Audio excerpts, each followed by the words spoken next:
Hello, folks. Welcome along to Optus Stadium. The sun is out, blue sky. Looking forward to a terrific afternoon of footy over here in the West. Lockie reading commentary alongside Tommy Atkinson.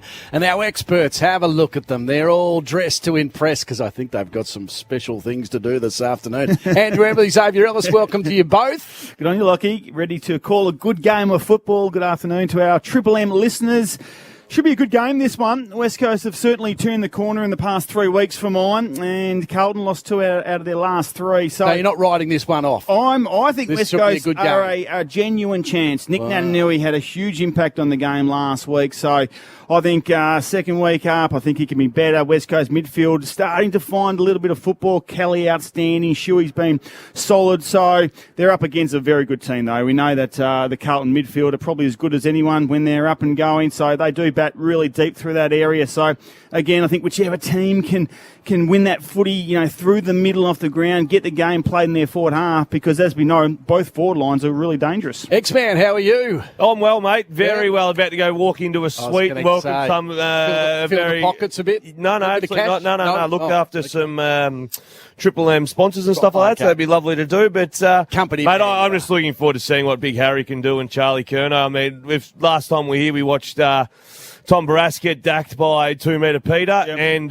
Harry Edwards return. So, and we've seen that a few times. Is that the biggest concern this afternoon? Oh, the supply inside 50 with those two big boys. I mean, we saw Tom Lynch could have kicked 35 one night on Harry Edwards. It wasn't his night. And 2-metre Peter could have had 15 at half time 2 weeks ago. But Tom Barrass is a proud defender. He's a star defender. He had an off night last time we were here. But the two pillars forward for Carlton, I think, are great concerns. Have you noticed today that everyone's really friendly around here? Not me. You know why? The producer came in late, and that just threw me off a little bit. Had a big night last night. Did he really? Tell me more. Arms and legs everywhere. Let's just say that. Yeah, right. Wow. We won't mention his name. Can we get him to explain? Or? Yeah. No, you don't. I know too much details. Because Brittany Taylor we'll get to later. She knows some details too, so you can quiz her. Okay. I actually walked in, very friendly, a couple of West Coast fans. I think they're up and about, thinking that the team's going to get the job done. Very critical of the car parking attendant. Yes. He was a little brash with them. But they did say, and I'll quote them, Andrew Embley got special treatment, they said. They drove in. The bloke nearly stood in front of their car so that Embers could come in and get front row. Have you seen at the moment how they put the witch's hat down and you've got to try and park it in that? The bloke's 13. He's never driven a car in his life. Move your stupid witch's hat. And then the comment as they walked away after they said Embers got the special treatment, the lady said, oh, gee, Embers has put on a bit of weight. And the response from the hubby, well, he's allowed to do that. She's a bit older now. That's right. Imagine if Embers, you turned around and said to her, look at you, chub. Well, they're both ways. I don't say that kind of stuff. I cop it every day. Walking in and driving in, and the guy sort of said, head that way, and I'm thinking, mate, somewhere a bit closer for Embers. He's obviously carrying a bit more extra weight at the moment. So I don't need that walk. No, so he said, you know what, we've got a spot right here. Yeah. Do you get called chubby a bit or not? Oh, the kids call me chubby a bit. Yeah, I get it all the time. No, they don't. He dropped a stack of weight last year, Embers? I'm a yo-yo. I fluctuate a little bit. Did you drop it for the wedding or did you drop after the wedding? No, I dropped it after the wedding. Yeah, yes. That makes sense. Last year, he used to come to work, and every day he would buy teriyaki chicken and rice. Yes. One of those packets. Yeah, nice. Would eat the chicken, throw the rest in the bin. So why wouldn't you just get Carbs, the chicken? so good for you. He can't work out how to just order the chicken. You say just the chicken. No, you get both and throw the rice in the bin. Every day. I like a little bit of rice. I like a few grains Okay. here and there. Anyway. Don't you Grains eat for the fish? brains. Don't you eat just fish? I eat a lot of That's fish. your diet. Yes. Yeah, no, a lot of fish. It's leading you Eat into some- something eat some here, but meat. you're not taking the bait. Oh, I'm done with this convo. No, the boys at Catalano's do a very good Yeah, job. very supplying nice. Thank fish you very to, much. the public of Western Australia. Okay, X-Man's going to do his official duties. Where's he going? He's going to chat up the Triple M listeners that are in the box. He is. Yes. That's right. I mean So chat up as just- in, tell a few Well, stories. you never know. Hey, His missus has been away for a while. So. With the results over the weekend, of course, we've just seen a couple of Brisbane didn't go too well. Didn't go as flash. So if Carlton win today, they will go equal fourth. They'll be percentage behind. If they lose, So is that It's a massive game. on similar points to top they'll three? be 44 points, the same as Brisbane. Right. And now Geelong, Melbourne and Freo are all a game clear Yeah, of okay. fourth place. So Yep. huge game for the Blues. Absolutely, yeah. You can keep yourself in that top 4 hunts, and that is really important come finals time. We know that. Fremantle Dockers looked the goods Did you watch yesterday. them last night? I did. Yeah, they looked. They were super impressive in the second half. Very good. Oh, they were. The one that the player that everyone's writing off, the skipper, just went in. No one's writing him off. There's been a few people, Andrew. I don't think they've been writing him off. I think they're just As a concerned midfielder. as to how he's going to fit in the team because the midfield is so good. My with the youngsters answer, in I there. reckon, the next time they ask, Justin Longmuir, they say, Yeah. what's he, a midfielder, he's a forward. Go, you know what? We'll play him wherever we like. Yeah. Because in the first half, he was inside forward 50. All right, didn't have a big impact on the game, but still looked dangerous when the ball was in there. Yep. They were getting smashed out of centre bounce clearances. I think it was 10-2 at half time. So the move was always going to be made, and he changed things. And that's what he can do. He's building his fitness up right now. I reckon the timing for Nat 5 come finals time Oh, you betcha. is He'll be fully fit by then. fully fit. Do you have players in the competition that you start to fall in love with more and more? Like, Yeah, so when I look at Fremantle, if Andy Brayshaw is not at the top of your list, you're watching the wrong game of football. His he's- second half What last did he have, night, 36 last night? but he had 21 and 2 goals in the second half. Yeah. I think he's winning the Brownlow right Yeah. now. A, because he's had an amazing year, but B, there is no one taking votes off him No, in this side right good now. point. Yeah. And Fremantle going really well, and even the games they've lost, there's every chance he gets two or three times. If your from daughter what came I've seen. home and said she's dating Andy Brayshaw, Oh yeah, you'd be happy. I'd say, well, if it's not you, it's going to be me. He's a ripper. Very nice, very nice. As we said, the Blues are walking off the ground. They've done their warm-up. They're looking the goods, so don't you worry about that. The big fellas, we spoke about them. I reckon they're going to be just licking their lips at the moment because the sun is out, blue sky, the rain's gone away. It was a little slippery and wet over the last 24 hours, but I reckon this ground might just suit those two boys. I think, especially when you move the ball really quickly inside forward 50. So it's a great test for West Coast defenders tonight. What do they do with Rhett Bazzo? Does he play on one of them, or does he play on Silvani? I reckon Barris has to go to Mackay. I think that's a really good matchup. Yep. And then I'm more inclined to give Rhett Bazzo a go on Charlie. Curlo Yeah. to start. I'm not convinced with Harry Edwards yet. I think he's sometimes can turn like the Queen Mary a little bit. But is this why they're playing Harry Edwards to go, righto, we're Well, going to put you- you up against you one of think- the big you boys think and just see whether you're up to you it? think- Well, otherwise but- they would have played Rotham, hey, because Rotham played last week. Yeah. But Bazzo, I mean, you look what he did in his first game. He played on Hawkins and he played on Jeremy Yeah. Cameron. He went to Jeremy Cameron after quarter time and said, kept him goalless. So I think on the back of the trust that they're starting to get into him, he's going to probably play on Charlie Curnow for the next 15 years. Do you know So- there's 20 West Coast Eagles out of contract at the end of this year? That's a lot. That is a But does lot that of include players. all the No, it doesn't COVID include players, all the the, SSPs, and all those no, guys? Do you reckon out of that 20, how quickly are West Coast trying to sign them all up? Well, they'll be sitting there waiting. They'll be sitting there waiting. They're in no we hurry to could get rid sign any 10 of those 20 up Yeah. right now. They'll be patient through this period. Yeah, I didn't think there was that many. Oh, well, Steve Allen, my man during the week, said all there's over up it. to 20 Scuba Steve. players Yes. that were out of contract.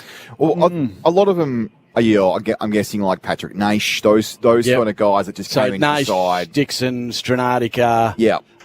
Tom Joyce, I believe. All the fill-in players. so that all sort of those. came in So to there's play about a 4 role. or 5 of those. They'll all be. Yeah, and then you got Moved Shannon on. Hearn, Josh Kennedy, and a couple of other boys that have to go through the list. But Yeah. there's a fair few that they have to make decisions on. I'm thinking those boys that we just mentioned, those ones that came in late in the season, I don't think they go around there. Well, I think players like Rotham, Edwards. I think Rotham's got another year. But I reckon they've gone backwards this year. They've had opportunities, and you thought they might take a step up. Foley. You thought this was a Petruccelli. year for Jack Nelson as well. These kind of players to really come in. Xavier O'Neill, those kind of guys, they're all on, I think. Are we And- thinking Borrowed double-figure delistings at the West Coast Eagles then, if that's the Well, sort of number we're looking at? Well, they've got, 5 draft picks. So that's 5 that they've got to bring in. They might trade for a couple of players.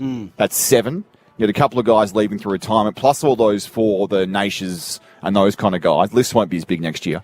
So you'd think that they're going to have sort of a list turnover of about 8 to 10. And this is the concern for West Coast right now, is because when these senior players who have been A-graders and so good for so long, they're coming towards the end of their career. You're expecting these young kids to come through. That's the new way, the new generation.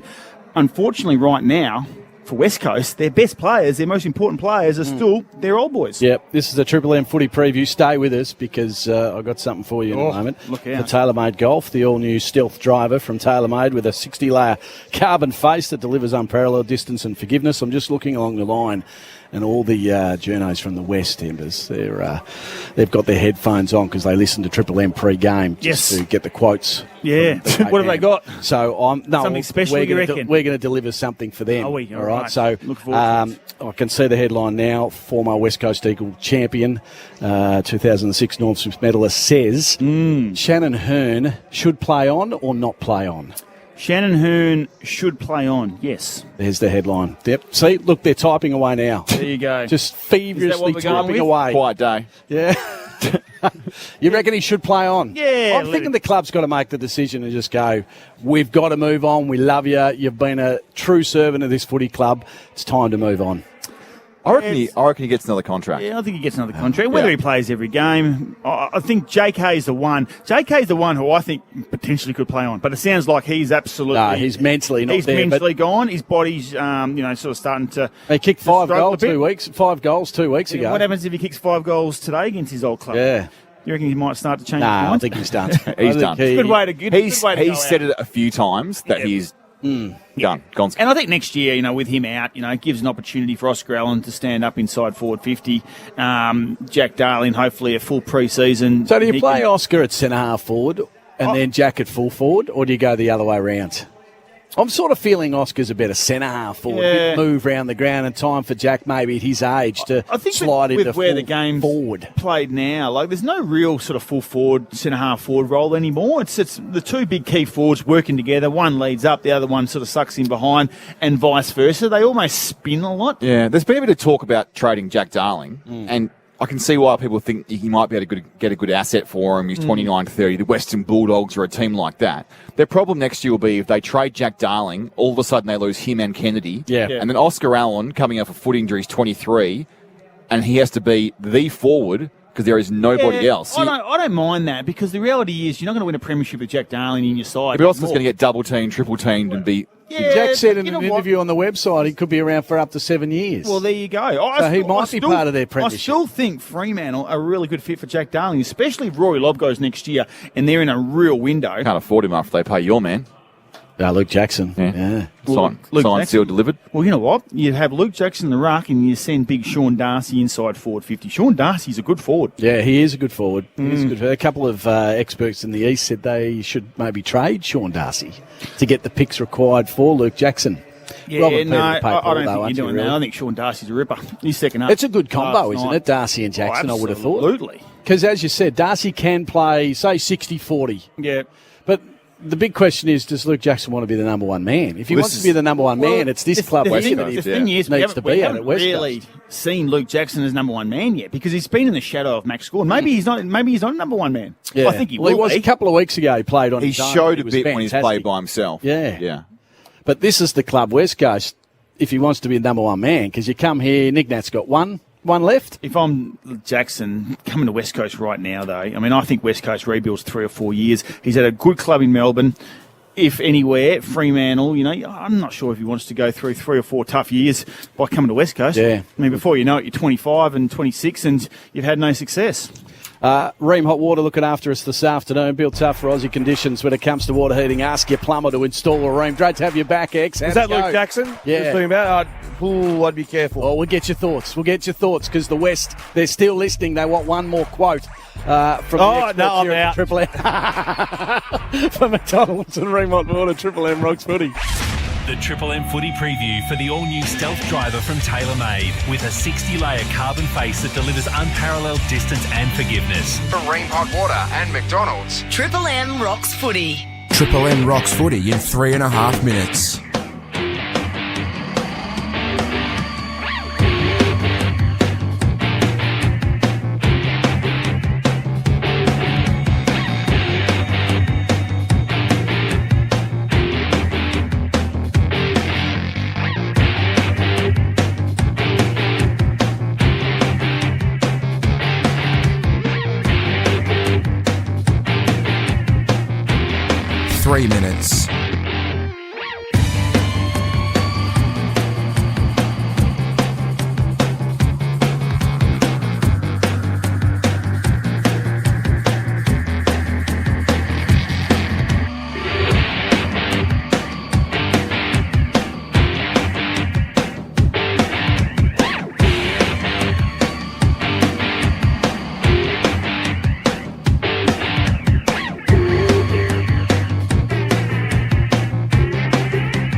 2 minutes.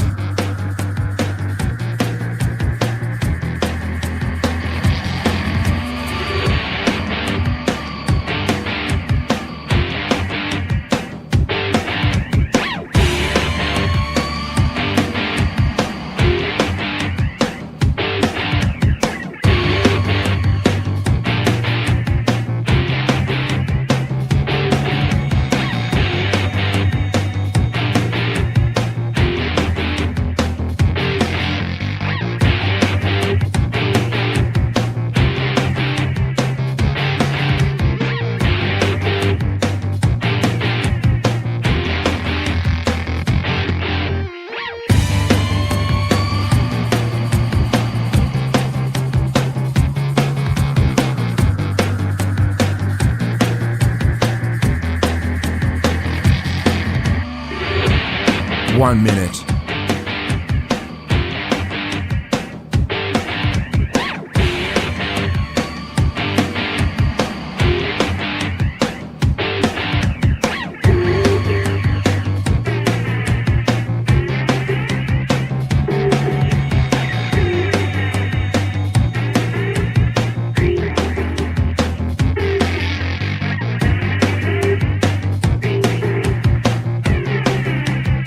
Thirty seconds.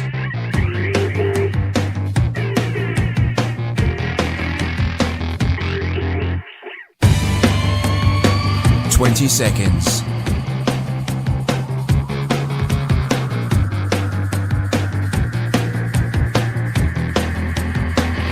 10 seconds.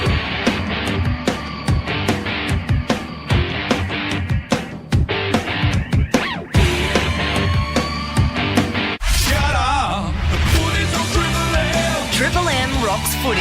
The Triple M Footy Preview. The all-new stealth driver from TaylorMade with a 60-layer carbon face that delivers unparalleled distance and forgiveness. Fantastic afternoon of footy coming your way here on Triple M. It is, of course, the West Coast Eagles playing host to Carlton, and a massive game. Tommy mentioned it before. They can stay in that top four if they get the points this afternoon, the Mighty Blues. And West Coast, well, I'm not sure they really want to win, but they do. You know, they go into this game really wanting to win, don't they, X? No, well, the players they've got playing certainly want to win. I mean, the premiership players are in there. Nick Natanui, obviously didn't play in the flag, but it's experienced 200-odd games. Jack Redden, Gaff, Shuey, mate, there's Kennedy, Darling. They all want to win. They don't want to get beaten up, especially by Carlton, who they've got a fantastic record against. And they've been promising in recent weeks, haven't they? Well, the Geelong game a few weeks ago was a draw at half-time, and that was the first signs that a few more inclusions into the side has obviously helped. But they're still, I mean, last week they nearly scored 100 points, but Richmond scored nearly 130 points. So, resolving one issue of only kicking 8 goals, they went through a patch where they were kicking 5 to 8 goals to, the floodgates. 130 points is still a big score to kick last week. So, they need to stop the scoring as much as they can, and Carlton give you opportunity, so I think we're in for a ripper. We're going to go to the boundary in a moment for Bob Jane T-Marts, but a little story. Did you give us a bit of a story to the box for the Triple M listeners? Anything that you can send our way? Well, they actually were listening on the way in, and they wanted to know the story about the producer last night. Oh, really? Everywhere. But I said, no, that's a codes breach, and I've got 2 kids, 2 young boys that need to be fed and keep the roof over their heads and that sort of stuff. So I look, let's be honest, by 3/4 time I'll probably tell the story. But right now, I'm probably going to swim between the flags. Okay, mate. It's unlike you, but very good. Controlling yourself. Hey, for Bob Jane T-Marts, buy 3, get 1 free and instant cashback on Bridgestone, Goodyear, Yokohama, Michelin, Dunlop, and many more. BobJane.com.au. Let's head to the boundary. Here is the great Britt Taylor. I've got Jared Schofield, assistant coach for the West Coast Eagles, ahead of this clash. Jared, thanks for your time. Traditionally, Eagles have gone pretty well against the Blues. What do you need to do to get the 4 points today? Yeah, well, hopefully our record stands up. We know that they're a strong stoppage and contest side, and it's been their DNA this year, so we feel like we've been improving in that space throughout the course of the year, and like they all say, most games are won and lost there. So we're just going to have to make sure that we can compete for long enough. But we feel like our system's starting to kick in, so it's going to be a great battle in and around the footy. And great to get Josh Kennedy back as well. We know that knee is only holding up so much, but nice to get him back today. Yeah, definitely. After coming off kicking 5 goals, fitting that he's returning against his old side. hopefully we can get enough supply and give it to him today, and hopefully he can obviously kick another bag of 5. It'd be nice. Scully, it's Embers, and you mentioned about that system kicking in, and it's certainly been a highlight over the last 3 weeks. Do you feel at the moment the guys are starting to believe that they can actually go out there and win games? Because today's a game that I think West Coast can win.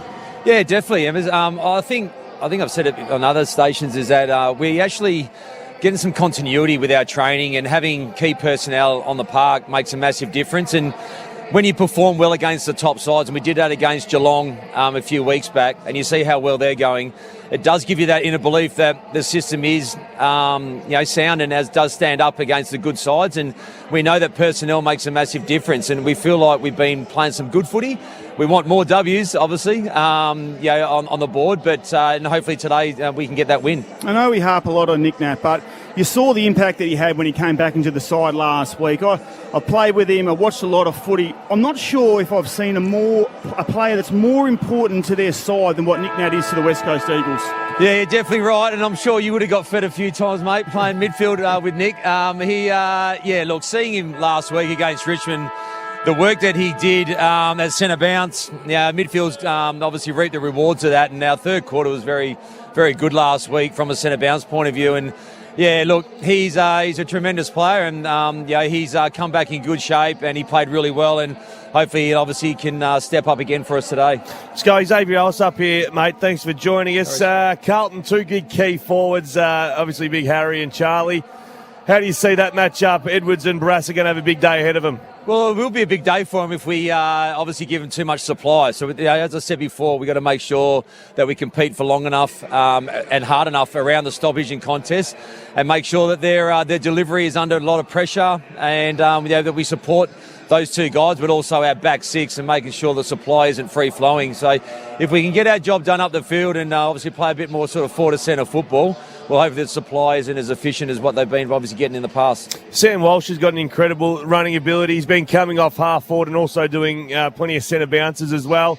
How will you watch that play out today with the half forward role coming up to the stoppages? Yeah, it's an interesting one because he does. He's an accumulator. Before you blink, he's had 10 possessions, but we want to make sure that they're not impacting. So he does get a lot of overlap ball, which obviously creates opportunities for guys like Doherty and Sard and these types of players to sort of rebound from their half back line. So we'll obviously keep an eye on it, especially around stoppage when he, as you said, he comes up as that extra half forward, whether it's mainly inside, but whether he goes behind the stoppage. So we've got a plan for that.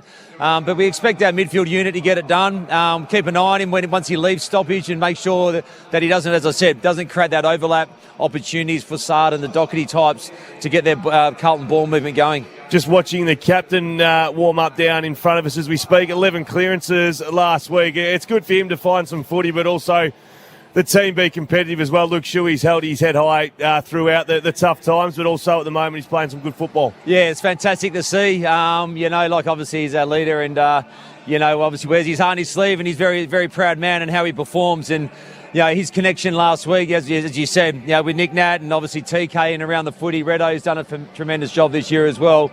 It's great to see those guys really sort of gelling, connecting, and getting some continuity and playing together. One of the areas where you have struggled so far this season is trying to find a way to get the ball inside forward 50. I know you've worked on that the last 3 weeks, but up against a good side like Carlton, the importance of getting in there, because as you know, when you do, you've got a forward line that still looks really dangerous. Yeah, well, yeah. So I think our history says that we're very efficient. Once we get the ball inside forward 50, we're an efficient side. Our system's changed a little bit. Yeah, we have struggled at times to get those extra 5 to 10 inside 50s. But I think we saw a couple of weeks back that when we do get it in there, we do score. But we've got to make sure that we keep it there for longer periods.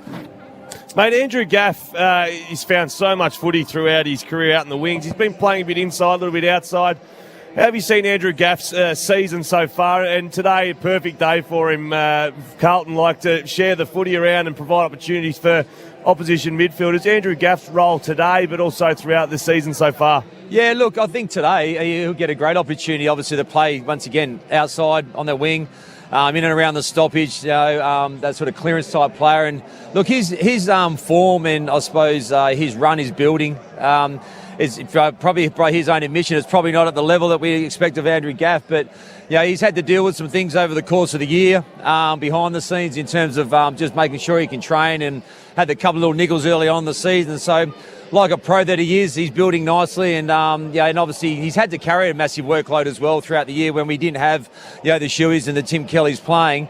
So look, he's building nicely, and it's a perfect day for him. Brilliant chat, Scully. Far too serious though, to be honest. What do you want from me, guys? You got a gag to leave us with or anything like that? No, I got nothing for you guys. Sorry. Good on you, mate. Thanks Cheers, for joining lads. us. Good luck this afternoon. Jared Schofield, assistant coach of the West Coast Eagles. And of course, we're here for Ream Hot Water, built tough for Aussie conditions. When it comes to water heating, ask your plumber to install a Ream. X-Man, a couple of youngsters have been impressive the last couple of weeks for West Coast. Hoff and Bazzo, how do you see them? Yeah, Hoff, it was 2 weeks ago. Remember he butchered the footy twice and cost goals, and we thought, oh no, what's Hoff?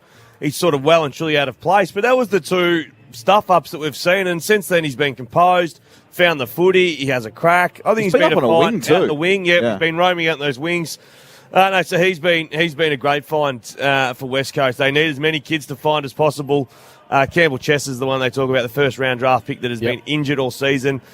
Said good day to him in a cafe on Friday. Did he know you? No. Oh, hang on. So I Didn't texted know Luke the Shuey. X-Men. Are you sure it was Campbell Chesser? Not certain. Just some random. Campbell. It was 6 a.m. in the morning. You were just getting home. Yeah, I was pissed. He was heading to rehab. You can now stream every game of Triple M Footy live on the Listener app. Download it now, LASTNR. The X-Man and Embers will talk more about this game as we get the build-up here. It's the Blues and the Eagles for McDonald's and Ream Hot Water. Triple M rocks footy. The Triple M Footy preview for the all-new Stealth Driver from TaylorMade, with a 60-layer carbon face that delivers unparalleled distance and forgiveness. For Ream Hot Water and McDonald's. Triple M rocks footy.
Till Triple M rocks footy.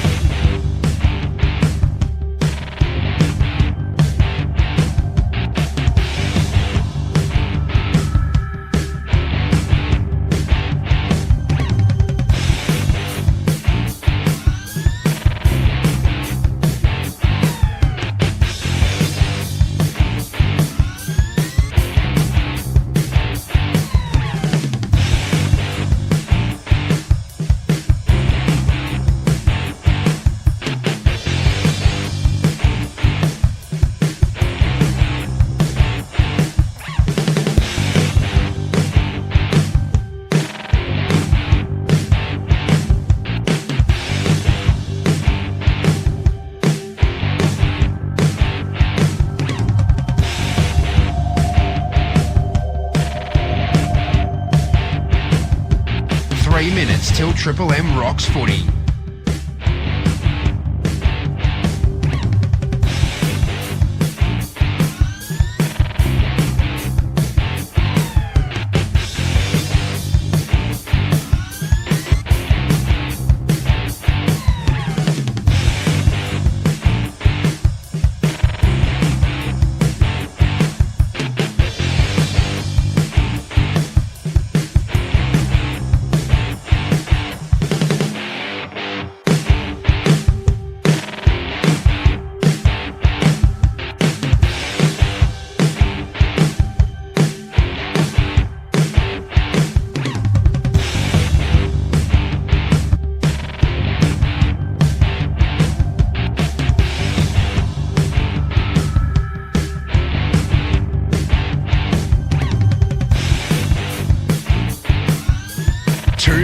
till Triple M rocks footy.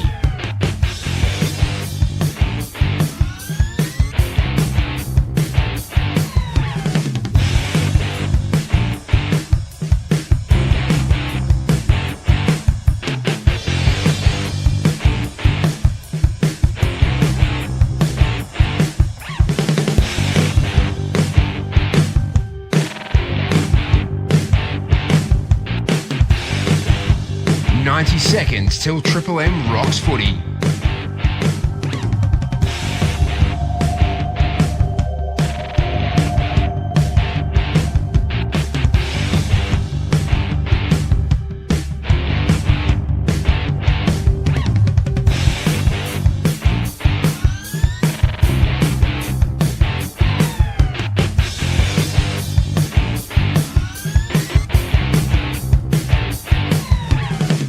Seconds till Triple M rocks footy.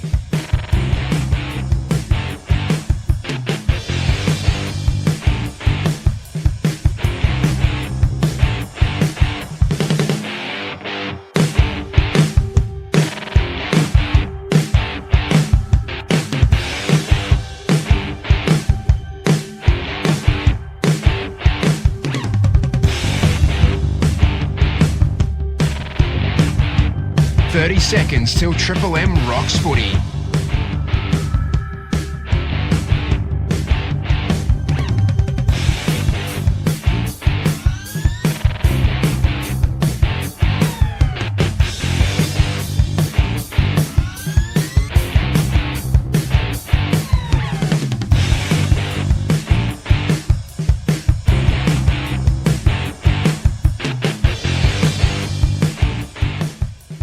Triple M rocks footy in 30 seconds.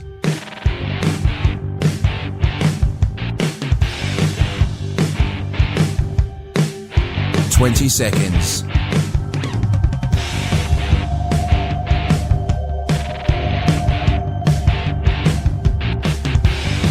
10 seconds.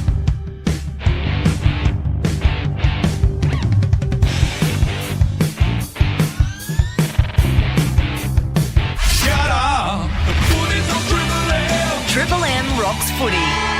This quarter for Repco. Show your card and save this month at Repco. Driven by passion for 100 years. Countdown to the bounce now continues here at Optus Stadium. It's the West Coast Eagles playing host to Carlton. Lockie Reading commentary. Tommy Atkinson will be joining us in just a moment. And, of course, our experts, the X-Man and also Andrew Embley. And we're excited about this one for SKG Radiology. SKG Radiology now bulk billing on all rebatable items. No, not surprised. Yeah, they do it all. Yeah, fantastic. Fantastic. Hey, I'm microscoping someone today. Right, that's I'm what I going want to to put someone ask you. right in the gun, and I'm microscoping Adam Chera. Spent a lot of time over here in WA, and I'm a little bit unsure about his output this season. He's had interruptions, all that sort of stuff. Are you looking at me strangely? No. Oh, That's all right. Yeah, no. He's been paid a fortune. He's had interruptions, concussion, COVID. Had 16 last tissue, week, so quite. all that sort of stuff. I don't know. He's paid to be a star. You take the big pay. You're paid to be a star. I don't know. I'm just going to keep a close eye on him. That midfield, Lockie, you could get a kick in there. They share it around. Everyone gets a feed in there. I don't know. I'm just going to watch Adam Chera because he's a beautiful footballer. Fremantle fought reached the height. Fought tooth and nail to keep him. I just feel as though Carlton, if they need to get to that level to not only play finals, win finals. The bloke who's earning $750 is very important to that, and I'd love to see Adam Chera today have a big day. So we're seeing Andy Brayshaw carve it up at the moment. Similar year, same draft, year, 3 same picks draft, apart, and very different players, aren't they? Really, in terms of where they're at the moment. Is that a fair? They play the same, basically play the same sort of role. How many clearances did Andy Brayshaw have last night in his 36 touches? You reckon? 10. 1. Did he really? He takes off and he's an outside player. Yeah. It's the biggest misconception that Andy Brayshaw is inside. But Chera's outside. He'll play a little bit inside, but he'll be the one that they want to distribute the football. Just looking forward to seeing what he can do. All right. Any other matchups for SKG? Oh, there's always good matchups, Lockie. Yeah, The one okay. that I am looking forward to is Nick Nat de Koning. Big opportunity for him. Now, you expect that Nick Nat can really get on top, and we saw his role last week, the importance of him coming back into the side for West Coast, in particular that third quarter. And if I'm Carlton, I'm watching that third quarter of what West Coast did, because he had it basically spoon-fed guys like Kelly, guys like Luke Shuey. So I think it's really important to be able to come up to Nick Nat, and you're not going to win, all the taps, but the work that your midfield group do, we know that they bat really deep through their midfield, Carlton. They're going to have to pick a few off, because if Nick Nat starts controlling this game, then West Coast start getting the game played in their forward half and they score goals early, then suddenly Carlton are in for a really big game. There goes Embers, and also the X-Man for SKG Radiology. Now, bulk billing on all Medicare rebatable services. We love them. Don't you worry about that. Did you see the Suns game last night? How good was that? Good week for the Suns Football Club. Yeah. Stewie Dew re-signs 2 years. Stewie Dew would have been 100-1 to keep that job when Alistair Clarkson was available. Yep. King did his knee. Nothing went right there. They have... And they had 3 or 4 of their top 18 not playing as well. And they've lost their bounce-off half-back, Powell, and then no Rankin, no Ben King. And no Weller as well off half-back. No, well done. And that smother, at the time you thought, Castagna running to open goal, that was the sealer, but they're probably going to win anyway. Yep.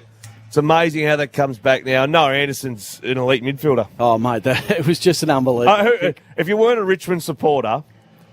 Yeah, you wanted to see that ball go through. I was in the local footy club watching it, the dying stages, and there was just a roar around the building. I mean, the poor old Richmond supporters that would have been watching would have gone, there goes almost our potential chances of really having a crack at the flag. But that was a great Fantastic. story. I was at the pub during the afternoon. Okay. And I can smell it. Caves Hotel, just having a couple of quiet beers. Up by 40 points, forgot about it, and found out about 9 o'clock last night that there was a goal after the siren. So went and watched it, but well done. I did hear that Noah Anderson did mention that he had a similar kick in under 13s, which he missed. Yep. I'm thinking, geez, he kicked the footy a long way in under 13s from 45.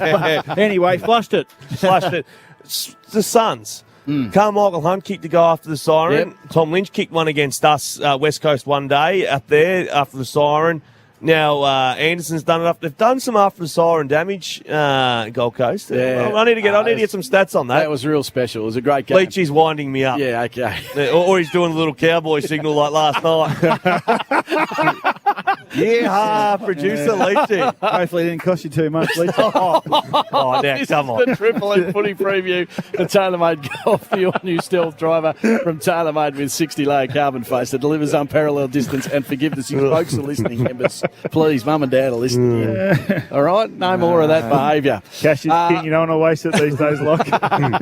All right, Beastie. Beastie, please save us right now. How are you, You mate? always bring me in very strange moments. Like there's 2 weeks in a row now. Last time I was involved in what? Arm wrestling, and you asked me what I wanted to dip in who, and 3 ways. And now I've come into this, Hang on. and it's a bit strange to be entering 2 weeks in a row like this. And the one common trait is X and Embers are always involved in these shenanigans. We try and straighten it up. Looking forward to this game between the Bulldogs and Let's get someone who will be sensible. Britt Taylor on the boundary. Welcome to you, Bob Jane T-Marts. Good afternoon, boys. Always me left to straighten things up. Paddy Cripps has won the toss. Carlton kicking to the right of your dial, and beautiful scenes pre-game here, because you might remember Paddy Cripps sending a video to young Noah, who is going through a cancer battle at the moment, last month, and sent him a video to cheer him up, and this afternoon Noah got to run out with the Carlton boys, nice. and it was just so beautiful. I spoke to Noah, I said, who are you looking forward to meeting? He said Paddy Cripps and Sam Doherty, and we know that the battles that Sam's been through himself, so really, really special pre-game here. Yeah, good on you, Britt. Any winners yesterday? Well, we for Dead Set Legends, we were on Lakdar Ramoli, the Mauritian in the Jockey Challenge, and he saluted for us. Of course we did, Brett. The guru of the track, Bob Jane T-Marts, look after you. Buy 3, get 1 free and instant cash back on Top Tyre Brands. Call 13 26 25 or order online today. BobJane.com.au is the best in the business. Tommy Atkinson. Thank you, Locke. Here we go from McDonald's and Ream Hot Water. Triple M rocks footy as Nat Nui and De Koning in the middle. They battle it out. Gets shoved out here. Little toe poke goes forward for the Blues. Can't really be picked up. It is now through Shuey to the middle of the ground. He's tackled strongly. Comes out to Gaff. He goes back. Going to be a free kick. It's going to go the Eagles' way to Luke Shuey in the back.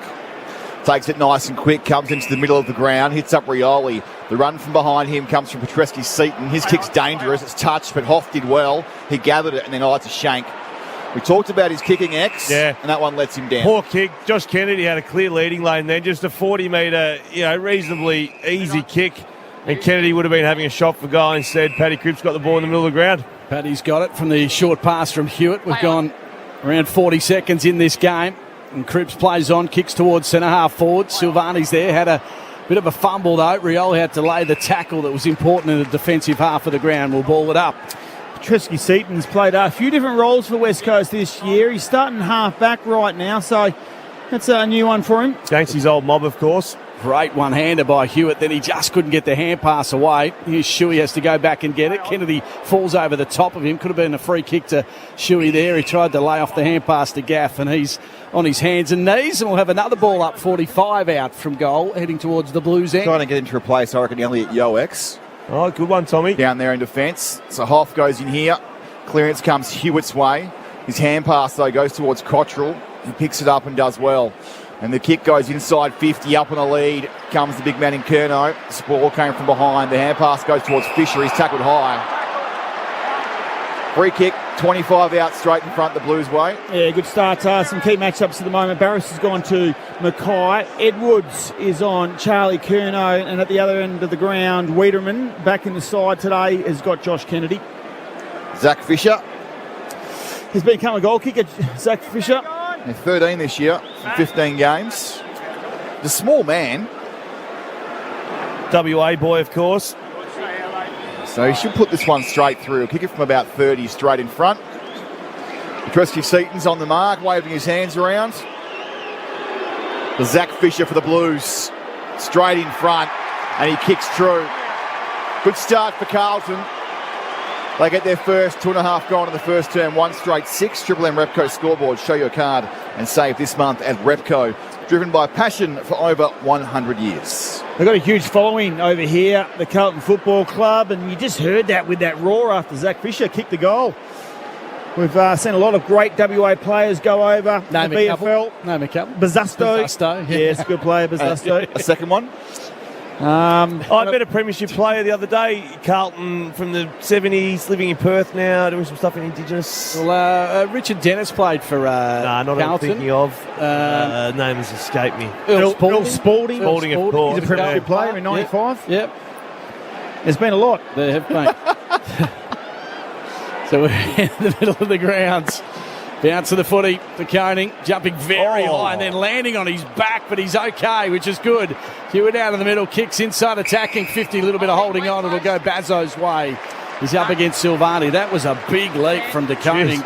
So used to see Nick Nat being the one with the knee in the face. That was huge. Cop that, Nick. And then he landed on his back, but he's up and about, standing alongside Nick Nat at the moment. The short pass was to Hearn, and then Hearn spreads it out towards the boundary line. Barris has it. Had a tough time of it last time he played here at Optus Stadium. That kick not so good. It'll be cut off, and the Blues should go forward again. This is Doherty from outside 50. Kicks in the direction of Mackay. Here's Motlop. Brought down in a good tackle. Lost possession of the footy. Shuey lays a tackle. Somehow it comes into the hands of Kennedy. He hand passes back outside the 50 to Hewitt. Play on, said the umpire. And a high tackle. Lucky one for Petreski-Seaton. He'll take it and kick it to full back. West Coast really lucky there. Petruccelli in the middle off the ground. He just waited. Had to run through the footy. It was a sitting duck. The pressure came. And Carlton lucky not to turn the footy over and kick a goal. The Blues 1 straight 6. The West Coast Eagles yet to score 4.5 gone in this first term. So Hoff's got it half back where the 50 line meets the boundary. Wiedering down the line by himself. It's going to be dangerous here. So Hoff kicks that direction. JK gets to the front though and just comes across, takes a mark and wants to go quickly and does. It's in the middle of the ground. He's Gaff. Oh, they're away here. Hand pass over the top. Hearn's going to get tackled though. Liam Ryan was all by himself, and Shannon Hearn took too long. Gee, that was a certain goal. What Def a should have case. kicked it, though. Why didn't he give it to Hearn? Yeah, Why didn't Hearn call for it? Yeah, exactly right. And what a tackle by Harry Mackay. Big Harry, yeah, huge. So Mackay went to Motlop to Hewitt inside 50, pops it up high for Charlie. Oh, This could hurt. yeah. There was already separation. That just looked dangerous. You look up, and on the back of a turnover, yes, hard to defend, but Harry Edwards started on Charlie Curnow, and a little bit of movement, and suddenly there was leg rope, and it wasn't even a great kick, but yet he still had time. Geez, that's deflating though, Embers, isn't it? Yeah, it hurts. Well, it was a certain goal one end. Now we're looking at a 2-goal turnaround here. Pretty accurate kick, Charlie Curnow. 45-26 for the season. Trots in just inside 50. It swings back. It swings back late. Nice kick from Charlie. 2 straight for the Blues. They go to 12-5, 45 go on first term, Triple M Repco scoreboard. How easy to kick that. That was just a lope on in, punched it low and hard, just look on the Harvey Norman replay. Shannon Hearn, Harry Mackay, take a bow. That was a huge rundown tackle. Shannon Hearn took too long, and there it is. Bounced straight off half back. Charlie Curnow. Harry Edwards we've seen this season. Hewitt, nice kick in board, but we've seen it a few times this season. Harry Edwards can give a little bit too much leg rope. Athleticism is going to be an issue today via Charlie Curnow. Yep, I reckon I'm Charlie. I'm thinking 7 today. Oh, Jesus. Harvey Norman replay bonus gift card on selected home appliances now at Harvey Norman shop in store or online. Early inside 50s now 5-1 in favour of the Blues on the Red Z Lending stats. Red Z Lending, loans for the self-employed. Well done, Beastie. Nice to hear your voice. The tap from Nat Nui down to the ground, but stolen by DeConan. He'll kick inside, attacking 50, and Charlie's attacked it and taken a real good diving mark. I said 7, maybe 10. Charlie Curnow. He's going to play on Embers from 55. Bombs it to the wobbler, though, to the left-hand side. He misses. He kicked that like a snap in the end. The way it spun, and it went 55 metres. Warning signs. Harry Edwards doesn't know whether he's Arthur or Martha at the moment because athletically he can't keep up. And if he plays in front, then he's going to lose him. RIA around the grounds. RIA insured with the locals today. The Hawks by 38, half-time over the Crows. I think Mitch Lewis might have kicked 5 in the first half. We'll get the Beast to check that out as Hearn just pumps it. A big 70-metre bomb to the far side wing. The ball over the back of the pack, though, and Doherty picks it up. His hand pass just puts his teammate in a bit of trouble. Picked up nicely by Kelly. Goes back towards Ryan. Nat Nui shovels out a hand pass to Waterman. Tackled by DeConing. His hand pass goes backwards. It's a shocker. Being paddled along here by the Blues. Jones lays a big tackle, but comes back to Walsh inside 50. Mackay. Too easy for Carlton. He's going to snap or drop punt, we thinking, from here? Nah, he has to get a drop punt. I reckon he's going to go snap, Embers. He's 43 out, 45-degree angle. And you're right, Lex. This is an easy kick. This is the easiest set shot for a left footer. Straight up, drop punt. He's gone to snappy up.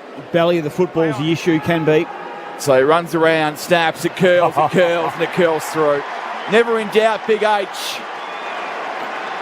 3 for Carlton, 3-1-19. The Eagles yet to score 8 go on first term, Triple M Repco scoreboard. And who are we to be actually have an opinion on how Harry Mackay should kick the footy? Nah, no, but like that's a 46-metre snap from near on directly in front. He kicked it very, very well. Didn't but he kick that easily? Again, warning signs for West Coast. They're getting beaten through the middle of the ground. And Another because turnover, though. Yeah, I mean, turnovers have been their issues all year, but the issue is they're not finding any footy and they don't put pressure on West Coast. So if you're not going to put pressure on, you've got to find some footy yourself. And at the moment, it's been dominated by Carlton. We'll get the inside 50s off B shortly, but it doesn't look like West Coast are getting close to one.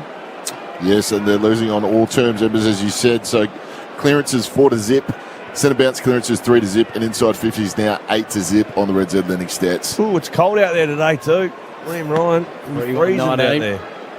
The Eagles yet to score. We're back in the middle. I'll take it out of the middle, Eagles. The hand pass, though, put Hoff under pressure. Now it's with Redden. Just slides it out towards Duggan. He kicks it up towards half forward. And running onto it was Foley. His hand pass misses the target and puts Duggan under pressure. So he's tackled and thrown over the boundary line. The Luke Foley's taken the Jamie Cripps role at half forward, and Petrescu-Seaton's gone back. Just getting back to that point, X, with the Hawks. Mitch Lewis, 5 goals, 1 in the first half on the Red Z Lending stats. Ball to be thrown in. Silvani and Bailey Williams now going at it. Silvani does the roving as well as the rucking. Gives it off to his teammate O'Brien. That kick wasn't a great one. It'll come off okay. Chera receives the hand pass from Durden, then kicks it up towards Curnow. He's taken another one and plays on. He'll spear one in towards full forward. The defence just up to the challenge. Tommy just got there to put the pressure on Mackay. The ball rolls over the line. We'll throw it in 10 metres around from Carlton's goal. They're looking really good. The tall Timbers. Curnow dominating 3-1-19 plays. No score. 10 minutes gone in this first term. Curnow's had 3 one-on-ones with Edwards, won them all so far. So boundary throwing. Bailey and Silvani. Williams takes it out of the ruck, gets a left foot to it, just grubbles it out his offensive 50. He rolls around Durden, picks it up. Shuey just bumps him over. O'Brien picked it up. And he's been tackled here without the foot. He's going to be a free kick to Lockie O'Brien. Shuey just trying to insert himself on the game then. Laid one big bump, then got done for the second. O'Brien puts it to the dangerous spot. Coming across with the spoil nicely there was Duggan. And the Eagles get a clearing kick. It goes up towards Ryan. Try to use his body. And he's going to be called for shepherding here. And the free kick's going to go to Lewis Young. Just took his eyes off the footy in that marking contest. And when you do that, it's a very easy decision for the umpire to pick up. Harvey Norman replay will show that. Sucking the big ones too. And the wraparound comes from Doherty. The blue boots, the Savo. Kicks inside 50. Williams gets a spoil from behind. Durden's lurking. So it's True. They both diving on top of it. We'll throw it up. 40 out from the Blues goal. 3-1-19. West Coast yet to score. Tell you what, there's nothing better than travelling to Perth and having the first 11 inside 50s. And there's another kick forward from Cripps that'll roll and bounce over the boundary line. So they're only a couple of metres away from their goals. And a throw-in coming our way. 19 points Carlton's lead. For McDonald's and Ream Hot Water, Triple M Rocks footy. 11-0. Yeah, mate. I don't know how that happens. So we'll throw it back in. Ruckman starting way back. Silvani and Williams. Either really got hands to it. The tap down was to True. Bazzo's quick kick. Nearly cut off by O'Brien. Trying to grab it was Petricelli. Lots of fumbling going on. 45 metres out from Carlton's goal. Working hard once again. O'Brien. Cripps says, leave it to me. I'll try and pick up the footy. He was tackled. The hand pass Petricelli to Gaff and his kick out of bounds on the full. Pretty messy stuff, but it was tight and tough. I reckon it's a bit slippery underground. Had a lot of rain over the last 24 hours. As Saad will take the free kick and just boots it inside attacking 50. That was terrific. Mackay nearly came from the side to take it. Diving on it was Hoff. Now it's in the hands of Williams. He had his kick smothered. Tap in the direction of Jones. And Jones for the Eagles will spread it out wide. Ryan, does he take the mark? No. Contact came from Saad. And the ball goes over the line where the 50 meets the boundary line. We'll throw it back in. Still inside 50 for Carlton. They led it by 19 points. Did really well there, Saad. Not to give away the free kick. West Coast fans might have thought there was a free kick there to Ryan. So Williams and Silvani again at the front of the pack. Williams gets a tap to it. Comes out to Chera on the right boot. That's gone out of bounds on the full. 30 around from their goal. Another inside 50 though, Tommy. Well, just got to get a settler here, West Coast. Try and hold the footy for 5 or 6 marks in a row. Just see if you can just have a bit of composure. It won't happen here. They're going to have to go down the line. Yep. Carlton set up really well. Petreski-Seaton runs around, gains 10 metres and kicks long down the line, but Newman all by himself. Gee, no contest. And they got Wiedering even behind this kick by himself. So they've set up so well here, Carlton. Newman goes quickly inside 50. Here comes Big Harry. And he's going to get a free kick. And then to descent, I reckon, too here. He's lucky, Jermaine Jones. A free kick, Harry Mackay, been taken high in the marking contest. And Rhett Bazzo is going to come off here injured. Embers, what are we snapping this again, you reckon? Snap, 45 out. Almost near enough in front, but he's in the exact spot almost where he kicked the first snap. So Bazzo sore as a boil too. The trainer said straight away, get him off Rhett Bazzo. He's jogging to the sidelines. Here's Harry, runs around for 4. And you can't nail that one. Left it out to the left-hand side. Couldn't swing it back. So 3-2-20 for the Blues. West Coast yet to score. 14 gone. Triple M Repco scoreboard. So Duggan with the duties to kick it out. West Coast. No inside 50 still, Beast. No inside 50. 14-0 on the red zone landing stage. They need to do a player count. Yeah. Stop the game. Silvani's taken the mark. His kick was smothered. Otherwise, Beastie would have been busy riding down another inside 50. The Eagles will get it away and kick it up towards the wing. Little shove out was okay, said the umpire. Doherty Look at the Takes setup the here. grab. Switches on. This could be 100, it feels like, at the moment. Big switch to this broadcast side. O'Brien's taken the mark.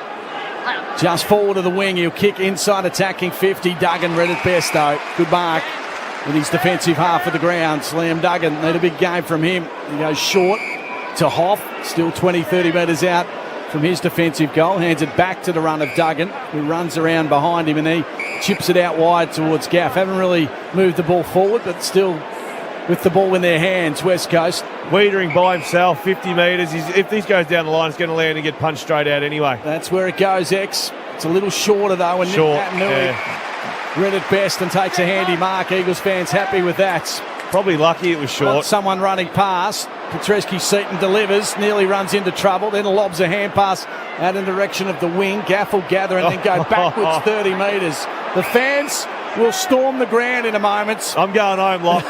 Now to Edwards. He's 30 out from his defensive goal, and it's just edged outside their D50 to Jones. They're controlling the footy. They haven't done that yet. They might not be now as Jones is caught holding the ball. Here go the Blues. They can go inside 50. Curnow tried to kick and then he missed the boot, but still had time to deliver inside 50. Durden goals. This is a massacre already. 16 gone, 4-26. The Eagles yet to score and yet to get it inside 50. What was Harry Edwards doing? I think there was a few issues before. No, well and truly, but he froze. He had one person a man up. Watch here on the Harvey Norman replay. Tried to go inside Shuey, take the game on. Jones ran himself into trouble, and then Sam Walsh flicks the handball to Curnow. Harry Edwards on the Harvey Norman. Yeah, he got stuck. He got caught. He's caught in mud. He goes, well, I can't get on Curnow, my man, so I'll just sort of sit in between. Had to go back. In the end, did neither. A complete stuff up from West Coast. Another turnover. It's hurt them all year, and we've seen it again right now. So it's all Carlton here at Optus. Downstairs to Brick Taylor, Bob Jane teammates. As you said, Rhett Bazzo came straight off the ground, has been with the trainers. Looks like they're checking his jaw. He's just been spitting out some blood. So the clearance here to West. Redden gets it. Goes to Shuey. Under pressure, though. Tries to find Waterman and does. He couldn't get it back to Shuey. The crowd were about to cheer then. Tyke still couldn't get it inside 50. Ends up here with the Blues, though, through a turnover. And now comes Chera. Streams through the middle of the ground to Harry. Oh, just dropped it on the second and third little bite. Hearn picks it up. He's tackled strongly by Carlton. 50 out. Big Harry's just getting the hands taken out of his back. Tom Barrass gave up on that. That's why he pushed him. How the umpire missed that is beyond me. Harry Mackay shouldn't have been lining up there for his second. Sebo Super special comments. Sebo Super making hard work pay off as the Eagles through half back, through Hoff to the far side. Still got this spare, Tommy. Now Foley's got it on the far side wing. Foley has it. Crowd getting really excited. The Eagles could get it inside 50 in a moment. Here it comes. Here it comes. Give the handball. Hoff will gather. Hoff kicks inside 50. Hear the roar. Ball goes to about 20 out, but Wiedering's there to save the day. Chain of hand passes. The Blues will get out of trouble. They'll work it to this broadcast side. Cottrell with it. He'll have a bounce. Fisher runs for him. So too does Newman. To Kennedy. Now to Fisher. And then Fisher will look inboard. The kick spot on to Chera. To Hewitt. Ruds to the edge of the centre square. Then gets on the left. Walsh will gather. He'll kick now inside 50. In fact, it was Durden who did the kicking. The fist was good, though, from Duggan. He fists it towards the boundary, then forces it over with a good tackle. And we'll throw it in 35 metres around from Carlton's goal. 4-2-26 plays nothing. Zilch, 0, 18 gone. At least West Coast can say they have one of the last two inside 50s now, Locke. 17-1 in that department in favour of the Blues on Red Atlantic. Yeah, Channel 10 have put up the old gone hot inside 50s West Coast last 30 seconds. So Nat Nui takes go to the ruck, gives it to Shuey, gets a clearance. It's a rubber kick, though. And it's just been taken here by Newman, who pumps it back inside 50, but Hearn on his chest. If they go here, they're going to have some overlap. So he goes short to Redden, his old mate, middle of the ground. That's a nice little sideways ball to Jones. His left foot's not good, though. It bounces in front of Foley and runs out of bounds right in front of us in the commentary box. So what West Coast have got a problem with at the moment is that their half forwards getting up the ground because they can't win any football. So they can't win it at the source. They can't win in their back half. And when they do, you've got Wiedering who's standing by himself. So you can't actually maintain any territory when you go forward. So their mid's got to get to work at the moment. They're getting smashed through that area. Another clearance Carlton's way, ends up with Cripps. across the body, bounces over Kernow's head, runs past Durden. He tries to spin and turn on Petreski-Seton, did really well, and then kicks a bullet ball inside 50, and Motlop's marked at 40 out. How did he kick that ball? He was under pressure. He was almost falling to the ground. That was a ripping kick. Yeah, good play. Luke Shuey's coming for a rest now for West Coast. He's trying his guts out with 6 disposals, but they are getting slaughtered around the football. I know that the numbers in terms of clearances don't show, but 19-1 inside 50s does. Here's Motlop. Jesse, just 18 years of age. Been impressive. So he just runs in, deliberate, but he's hung it out to the right. 3 from 1 behind you. They could be 6 or 7 goals up here, the Blues. 4-3. 27. West Coast yet to score. 21 gone at Triple M Repco scoreboard. Show your card and save this month at Repco. Driven by passion for over 100 years. Need to sort out really quickly that spare behind the play for Carlton, because they're looking up and there's absolutely nowhere to go. Got to man him up. So Darling's taken the mark from the kick out. He kicks it along the line. It's all Timber there, though. De Koning, we'll go to you in a moment. Britt, as they'll work it around their defensive half. Wiedering just standing back, receives the kick and then spins out of trouble, sends it to the far side. I might go to you now, Britt, for Bob Jane T-Mart's an update for us. Yeah, just Rep Bazzo back on the ground now. I'd like to maybe know the conditions downstairs. I know a few weeks ago when West Coast played Geelong, one of the blistery games of football that we've seen, maybe it's a 5-goal breeze heading towards the way Carlton's kicking at the moment, Britt. Newnes has taken Britt, are you in a hurricane down there? Kicks into the middle of the ground. Hurricane at all. Okay. Sard will take it in the middle. West Coast in trouble then, Embers. 27 points is the margin. That's what Carlton leads. And we're only midway through, a little bit more as Sard kicks inside, attacking 50. The first time. Gathered Kennedy snaps round the corner. Barris there to save the day, just sneaking in, taking the mark on the goal line for West Coast. 4-3-27 plays 0 here at Optus Stadium. Of course, Britt being looked after by Bob Jane T-Marts. Look after you. Buy 3, get 1 free. Instant cash back on top tyres. Call 13 26 25 or order online today. bobjane.com.au. So a free kick here to Jack Darling. Looked like Lewis Young was shoved out. But Darling takes a free kick at half back. But again, looking up, Wiedering by himself. Where are you going to kick it? You go short. Waterman. They got Ryan down the line. Wiedering sitting there. It's going to be tough. They can't win this way. Yes, the zone's working nicely for the Blues as Waterman just tries to find Darling. Good. Yeah, he waited the kick nicely. And now they look up, though, and there's 3 players inside 50 and 2 of them are Carlton.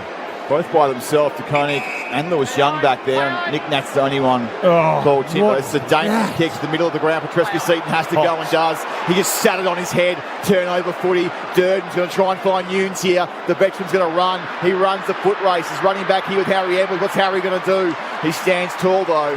Creates a contest and goes through for 1 behind. Sometimes I just scratch my head to think what Jack Darling thinks.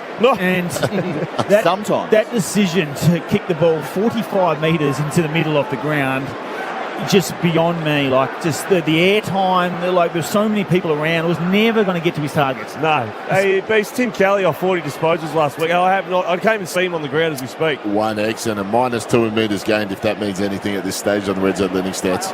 So it's a 28-point lead for Carlton. They're going to, kick it a long way back. So they got the ball back from the kick out, and now they're in their defensive half of the ground. So look at them work, Look at them work across the ground, Carlton. This is brilliant. Fisher spreads it out wide. Such an impressive effort. 4-4-28 to nothing at the moment. Carlton dominating this game. Short pass is A-OK, and Newnes has taken it. Doherty's there to run past and receive the hand pass. He came off the bench. West Coast weren't alert to that as he kicks now inside attacking 50. Barris came up, got the fizz. Curnow quickly kicks it forward. Mackay could keep it in. He tapped it, though, to the advantage of Williams for West Coast. He gave it off by hand to Hearn. Then Hearn will kick it along the line. Darling looking a little more aggressive, trying to take his marks. That time he just couldn't hold on to it.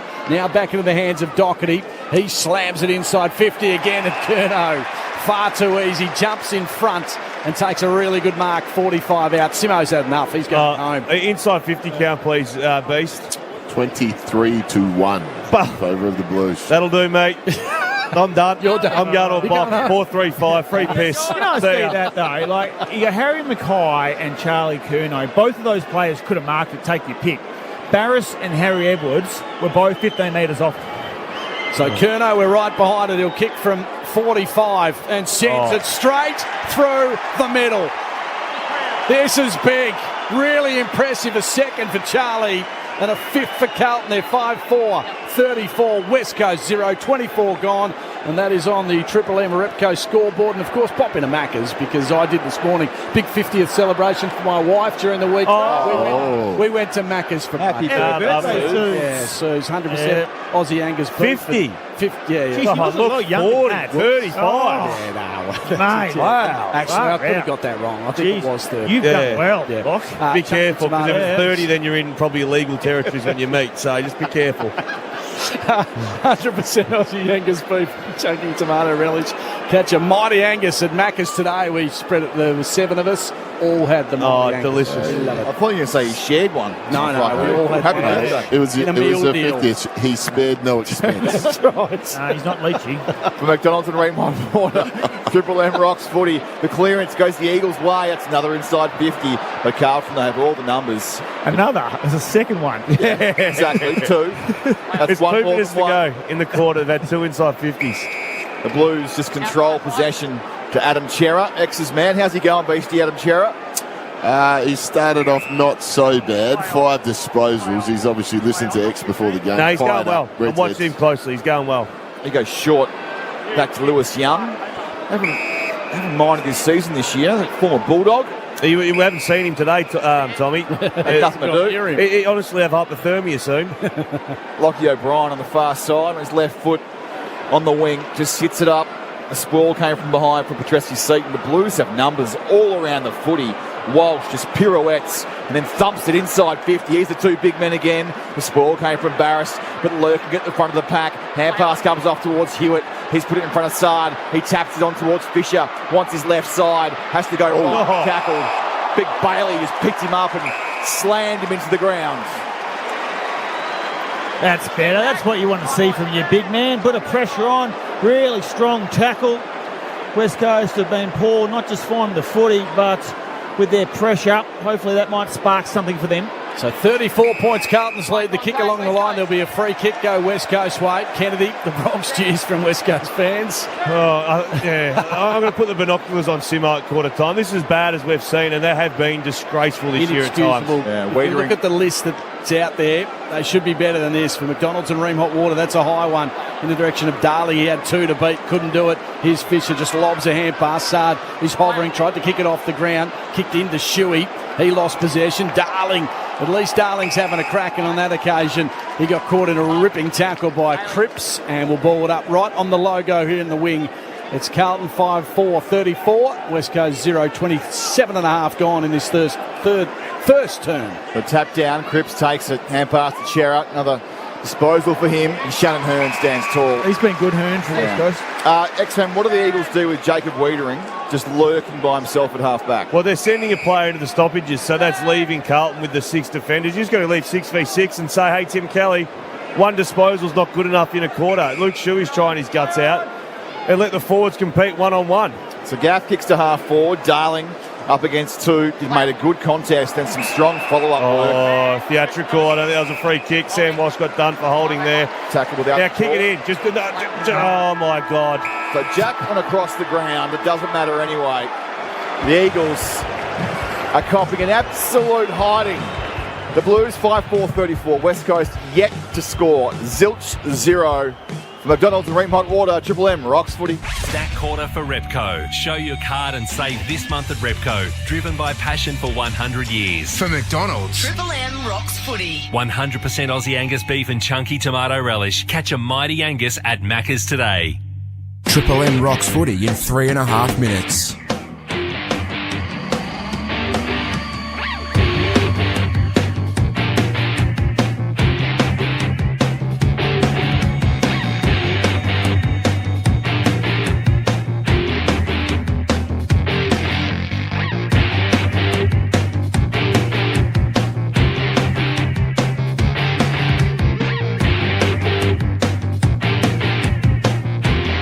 Three minutes.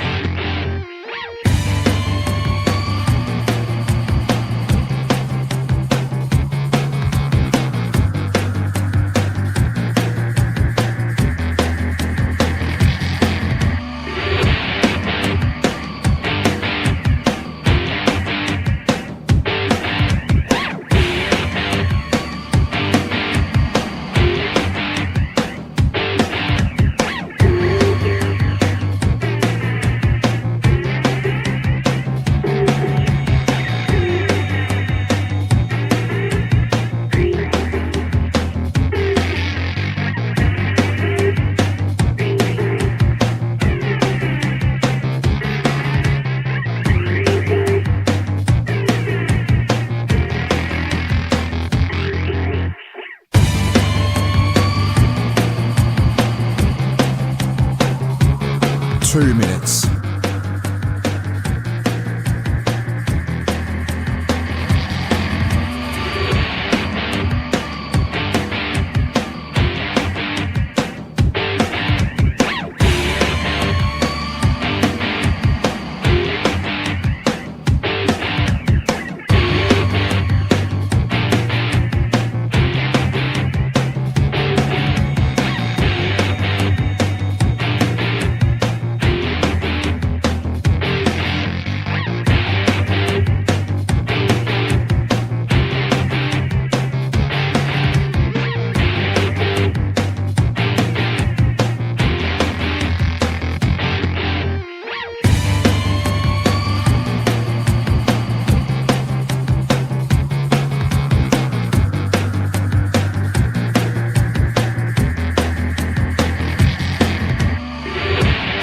One minute.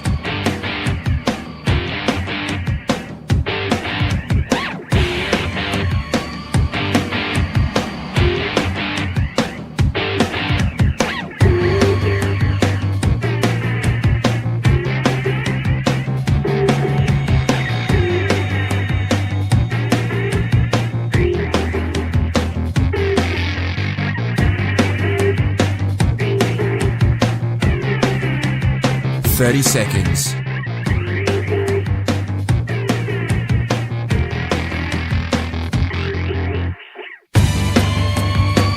20 seconds.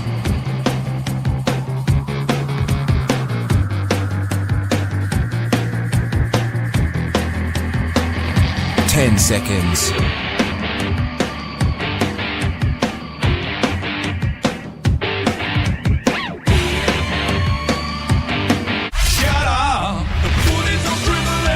'Triple-M rocks footy. This quarter for Foxtel, 4K Ultra HD, the best way to watch AFL. Only available on Foxtel. Well, that first quarter was a horror show for the West Coast Eagles. Impressive, though, from Carlton coming to town. They're 5-4-34, the Mighty Blues, and they lead West Coast, who have yet to score. And we'll get all the important stats. I'm going to go straight to the great man because the experts have got a little bit more time to have a bit of think about how they sum up that quarter, Rex, because the beast, mate, 0-0-0. Tell me more about that score. Well, just the fifth time in club history they've gone opening term scoreless. Second time this season, though. The other one was the round 5 game against Sydney, where they went 0-0-0 in that opening term as well. So not good signs for the Eagles. The inside 50s 24-2. And no surprises. They could have been actually much more worse, the score-wise, couldn't they? I just jumped on Swamp Things.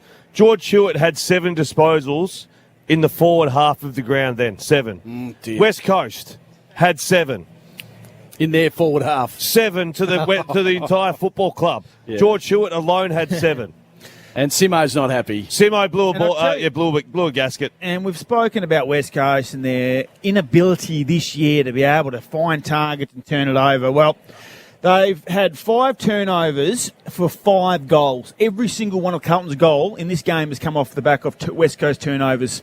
They are struggling to maintain possession of the football. They're trying to make it up across half-back with Elliot Yeo going out of the side. Obviously, Petrescu-Seaton's playing a little bit. There's still no real sort of way that West Coast are trying to do it, and they've completely butchered it in the first quarter. And I reckon Simo now is coaching from the dugout. He's next to Britt. He's just going to sit there and watch the game from there. Tommy, take it away. 5-4-34 Carlton. West Coast yet to score. Second term underway. McDonald's and Ream Hot Water. Triple M rocks footy. The Eagles show any kind of fight after that first term. Simo had an impact. So Nick Nat won the tap, but straight to DeKoning, who gets the clearance and bounces it inside 50. Picked up, comes out to Durden. This will be a nice start again for the Blues. This is Durden to the right-hand side. Just 15 seconds in, 5-5-35. West Coast yet to score. Triple M Foxtel scoreboard. Just came out of that centre bounce. A little bit too easy. West Coast on the fly, trying to start the quarter really well, but they got to understand if they don't win it, they have to do it to defend. So Hearn kicks it out from fullback. Kennedy nearly took the mark. It's the Kennedy of Carlton. This is the Kennedy of West Coast. He had a bit of a fumble, stolen out of his hands by Kennedy from Carlton. Kicked off the boot of Duggan. It's going inside 50 for Blues, but a little slow in Jones trying to get rid of it. Gaff running onto it. He can't dispose of the footy. It's going backwards towards Carlton's goal. Backwards for West Coast, of course. And we're now 30 metres out from the Blues' big sticks. Willie Rioli in the midfield. It looks great. He can't keep up. He just can't keep up with the runners in for the Carlton midfield. The Blues again with the spare man in defence. That's Willie's man. It's in their forward line now. It's playing for a free kick down there. Didn't get one, was the Blues. Now it's been gone across the line. We'll throw it in. Of course, it's Matty Kennedy. It's a boundary throw in. 10 out from Carlton's goal. Nat Nui to Koenig. Gee, it was a short throw in. De Koenig took it out of the ruck and snapped towards goal. Little soccer off the ground. Gee, almost fancy stuff from Kerno, but it hit the post. 5-6-36. West Coast yet to score. Second term Foxtel scoreboard. Good on you, Tommy. Nearly 2 minutes gone in this second term. In the pocket, it's Bazzo who received the kick out. He kicks it along the line. Foley there. Cottrell as well. Cottrell did the contact and the fisting. And it's over the boundary line to throw in, still in the forward half of the ground for Carlton. Remod Water looking after us this afternoon. Built tough for Aussie conditions when it comes to water heating. Ask your plumber to install a ream as finally West Coast get one out of the congestion. They had to go back though. Into the hands of Gaff it goes. His kick will go to the lead of Darling. And he takes it just forward. Oh my Lord. And 50. That'll do. An inside 50 from a 50. We'll take that. And the third in the game. Chance that West Coast looked like going inside forward 50 was if the umpire actually pulled Jack Dallin in. Big 50 too. Yeah, it is a big 50. So yes. Jack's now going to, the man on the mark standing probably 20 metres out, max. And he's usually pretty good from here, Jack Darling. So maybe a first score for the King at West Coast from 25. Gets the goal, finally. One straight 6, West Coast. Carlton 5-6-36. For McDonald's and Ream Hot Water, Triple M Rocks Footy. Here's Embers and the X-Man. Well, West Coast could be the scoring end, who knows? But we've got to stay positive in this game. As much as West Coast have been really, really, really bad. Oh, mate, they kicked 2 in a row here. It's happened very quickly. And the reality is West Coast, we just got to see what they do when they go inside forward 50 because they haven't been able to do it. So the challenge is on the midfielders. Adam Simpson was very strong with what he had to say to the midfield group. They've got to start winning some footy because if they can start winning some footy and go inside there, this game can even up very, very quickly. Super Super making hard work pay off. Looking after Embers and Zabe this afternoon. We see Rioli, Kelly, Nick Nat, Shuey in the middle of the ground. Not much work rate in there. So Nat Nui just tries to take it out of the ruck but didn't. But laid a nice tackle. Walsh gets a hand pass out. Comes to Hewitt and the kick inside 50 towards Kerno over his head. Hearn did well. Good body position and just tapped it forward. Duggan tries to take it and run it out of defence. He can't. We'll throw it up. 50 out from Carlton's goal. I reckon West Coast midfield just go one-on-one. They're running off anticipating. It's not working. De Koenig, nice. Now the kick goes inside 50. Good boy. And marked by Harry Edwards. He goes short, nice and quick, and Jack Redden has it in defence. De Koenig's doing a very good job around these stoppages the moment. And so West Coast, they're on the fly. They're looking for it. Carlton are just actually starting their position really well, and they're starting the ones that are winning it right now. So a little fist away on an occasion from Young from Darling.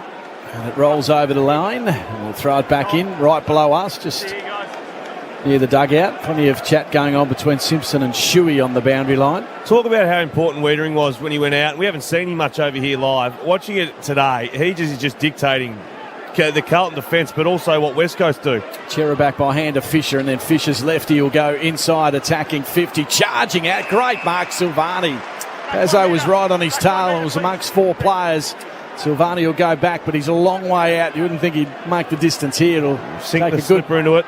Good hoofer from here as he just kicks it to the goal square. The pack will form.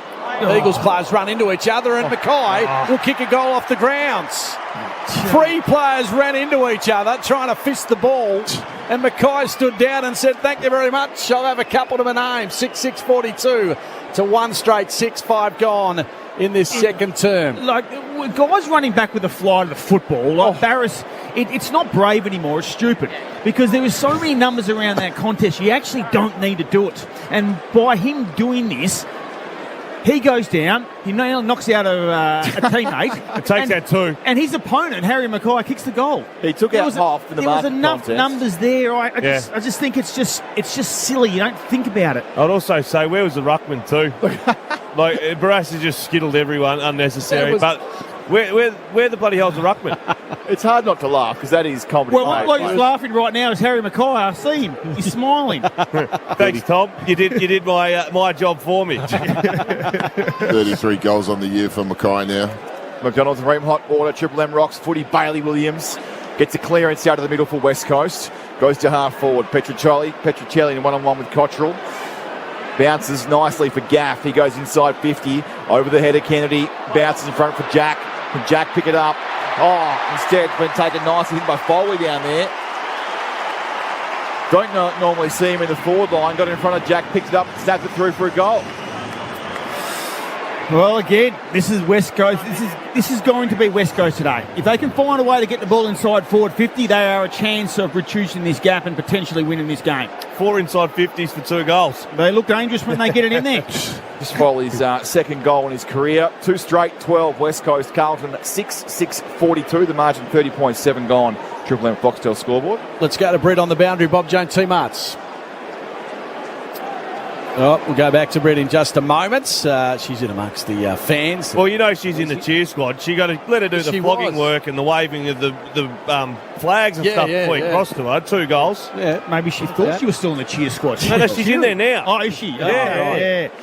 They haven't had much work today. No, she gave it a good flog there. That one. Okay, we're out of the middle again. Maybe going West Coast way. It's true. He'll kick it high up towards half forward. Rioli have to stand underneath and take a really brave mark. It was on the chest.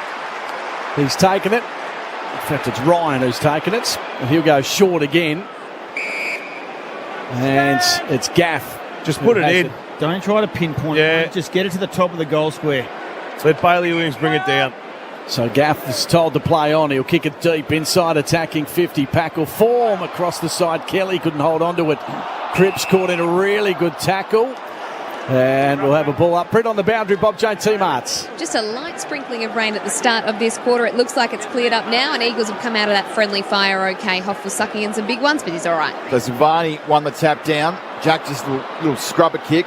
Almost taken by Walsh, but he can't. Instead picked up by True. Big tackles laid on him. The ball is bouncing around. Petruccelli's kick smothered. Rioli tried to claim the mark, though. He spun on the tackle. 30 out. The umpire says, give it to me, I'll throw it up. Did Brittany say rain? Yeah, a little sprinkle. A little sprinkle. Yes. I'm with her. If Britt said she's down there. X not convinced. Darling takes it. Savani grabs him. You got your sunscreen on, Brett? Hey, my paper is wet. There was a sprinkling of rain. I wouldn't lie to you. I'm sure that wasn't a very supporter with a lot of gusto behind it. So Williams taps it over the back. Sard and True going head to head. Foley takes it and dives it across the line. Scored like a rugby try. We'll throw it in. 25 out from West Coast goal. They trail by 30 points, 9 gone second term. Starting to get a couple of stoppages inside forward 50 here, the West Coast Eagles. So a chance from this boundary throw in right now. Williams' tap is good, but caught in a tackle was Kelly. Then taken high was Waterman. So he'll get the free kick inside 50 and a chance to kick a goal. Walsh not happy with himself or the umpire. He's become a goal kicker in the last month, Waterman. So playing for his career, you reckon? At West Coast? Yeah, at West Coast. Yeah. I think he's still contracted for next year. No, but they'll be moving pieces. They'll be moving pieces. So long run up. I reckon he's had a good 3 or 4 weeks. Yeah, he's not been good. Yeah. Oh, back him to go and kick this, and suddenly this game is not too far away from West Coast reach. So kick from 45. He's on the angle though. Jake Waterman, son of a gun. He sinks the slipper into it, and he's really happy with it as well. So they're kicking straight at least, making the most of very limited opportunities. And it's a couple of goals now to West Coast. They're 3 straight 18. Carlton 6-6-42. That's on the Triple M Foxtel scoreboard. 4K Ultra HD, the best way to watch AFL. Only available on Foxtel. And as bad as West Coast have been, there are signs in this second quarter that they're starting to clean things up around the midfield. They're starting to get the game played in their forward half. So suddenly it's game on. Like, yeah, as much as Carlton dominated that first quarter and we thought maybe they could blow it out. Suddenly in this second quarter, you're going, West Coast get the next one. This crowd starts to get behind them and we could be in for an absolute beauty. 5 inside 50s, 3 goals. 10 goals to Waterman on the year now in 15 games. Triple M Seabass super special comments from Embers and Zave. It's a free kick, you heard it there on the mic, exclusively for Triple M. It's going to go to Adam Chera. Oh, hang on. One umpire is saying mark down the ground, and the other umpire is saying not advantage. No, you can't do that. And they're going... Even Cripper doesn't even know. Oh! So it was a free kick in the middle of the ground to Adam Chera. What did the mic say? Did the mic say back here? So the umpire in the attacking 50, Carlton has overruled the umpire in the middle. Again, you can't have 2 umpires with conflicting messages. Well, either way, I believe if there is a infringement in the middle of the ground, whether it's a ruck contest or a hold on, no one knows what's going on. You have to bring the ball back. You can't play advantage. Ended up in the hands of Curnow from 40, leans back and makes him pay. Big Charlie just lapping it up. He's got 3. On his way to 7, like the boys said. Carlton 7-6-48. West Coast 3 straight 18. 12 gone. Triple M Foxtel scoreboard. Just see if we can hear what the umpires are saying. Luke Shuey's jogging over. Well, I did. Here we go. Harvey Norman replay at the moment. Centre bounds clearance. It's So it's a free kick against Tim Kelly for holding Adam Chera. Yeah. And then the kick came after he grabbed him, but they then paid it down the ground. Yeah, look, if that's advantage, then it is advantage to Carlton. But you can't not call advantage and then call it once everyone's stopped. Anyway, Curnow's on his way to 7. Yes, Evans is right. Jeremy Cameron sitting at home spewing. The Harvey Norman replay bonus gift cards on selected home appliances now at Harvey Norman. Shop in store or online. We bounce the footy again. 30 points, that margin. Ball not going anywhere inside the centre circle. Cripps has been caught by 3 West Coast Eagles players. The ball up. What's Tim Kelly's Red Zeds? 3 touches, Tommy, at the moment. Here's Cripps again trying to get the hand pass away. A little bit of holding on and advantage rule. They're going inside 50 again. Walsh's kick goes in the direction of Mackay. This time he's beaten by Barris. Hands it off to the run of Jones. And then Jones will send it out towards the wing, attacking it and getting a free kick as Waterman. Plowman just pushing him in the back as he tried to take it on the chest at left half back.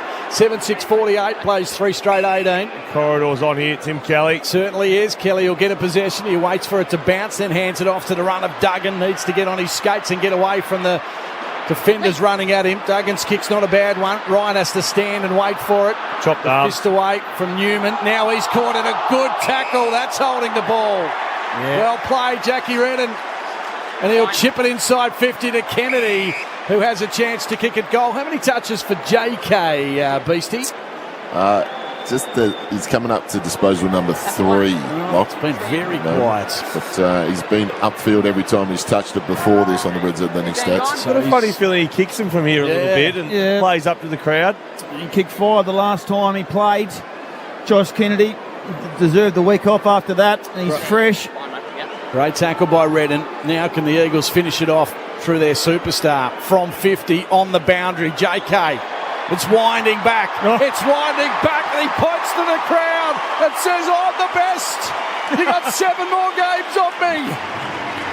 JK's got his first. West Coast continue to fight away. It's a much better term than the first. 4 straight 24. Carlton 7-6-48. We've got a game now.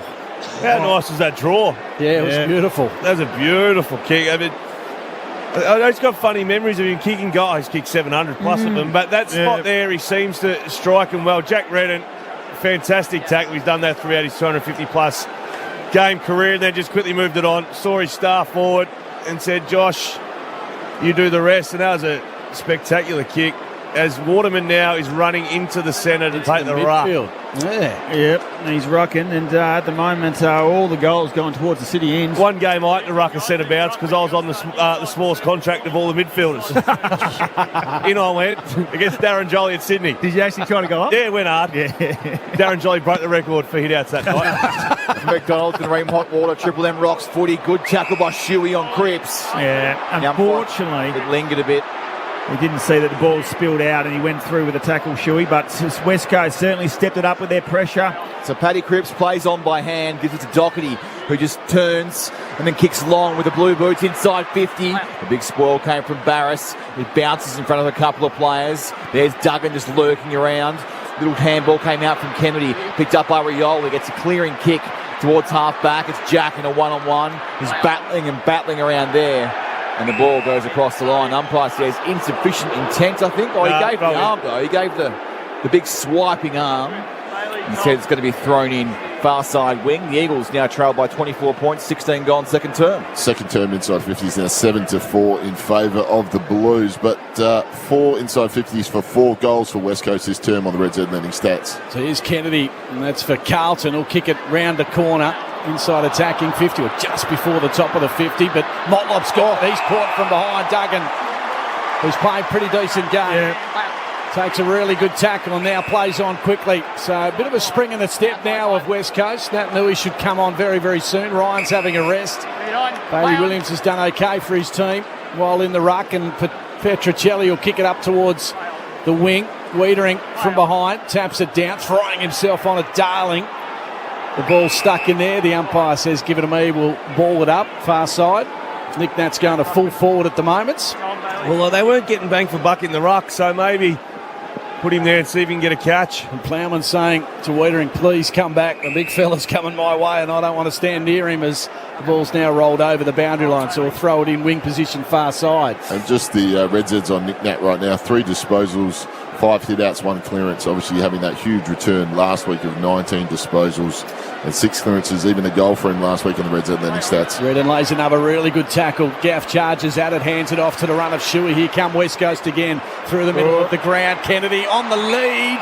And the player that was running at him, Nick Nat, top of the goal square, get it in there. Standing there as Kennedy now sends it out towards the pocket. It'll bounce in front of Waterman. He's caught by Cottrell and dragged over the boundary line. So Newms is, he should have just ran past. Newms is on the mark and he's hurt his ribs or winded or something. It's learning for JK too. Obviously he's not used to having Nick Nat in, but he had time to know that Darley and Nick Nat were beside him. So swing and go, knowing that you got a one-on-one in there. So Gaff gets it from the boundary throw into Shuey inside 50 over the head of Williams. And Young takes a nice mark. Kicks a dangerous one. Hoff did well. Made a contest. Can he get to his feet? He can't. He's tackled. I think Newms just come off and get down to Britain in a minute, but I reckon that might be an almighty corky. Yeah, he looks sore on the bench. I think he got an absolute flush cork from Kennedy. So the ball's been thrown up, 60 out from the Eagles' goal. McNeely's at the bottom of the pack, trying to storming his way through his Fisher. Ball going nowhere. We'll throw it up.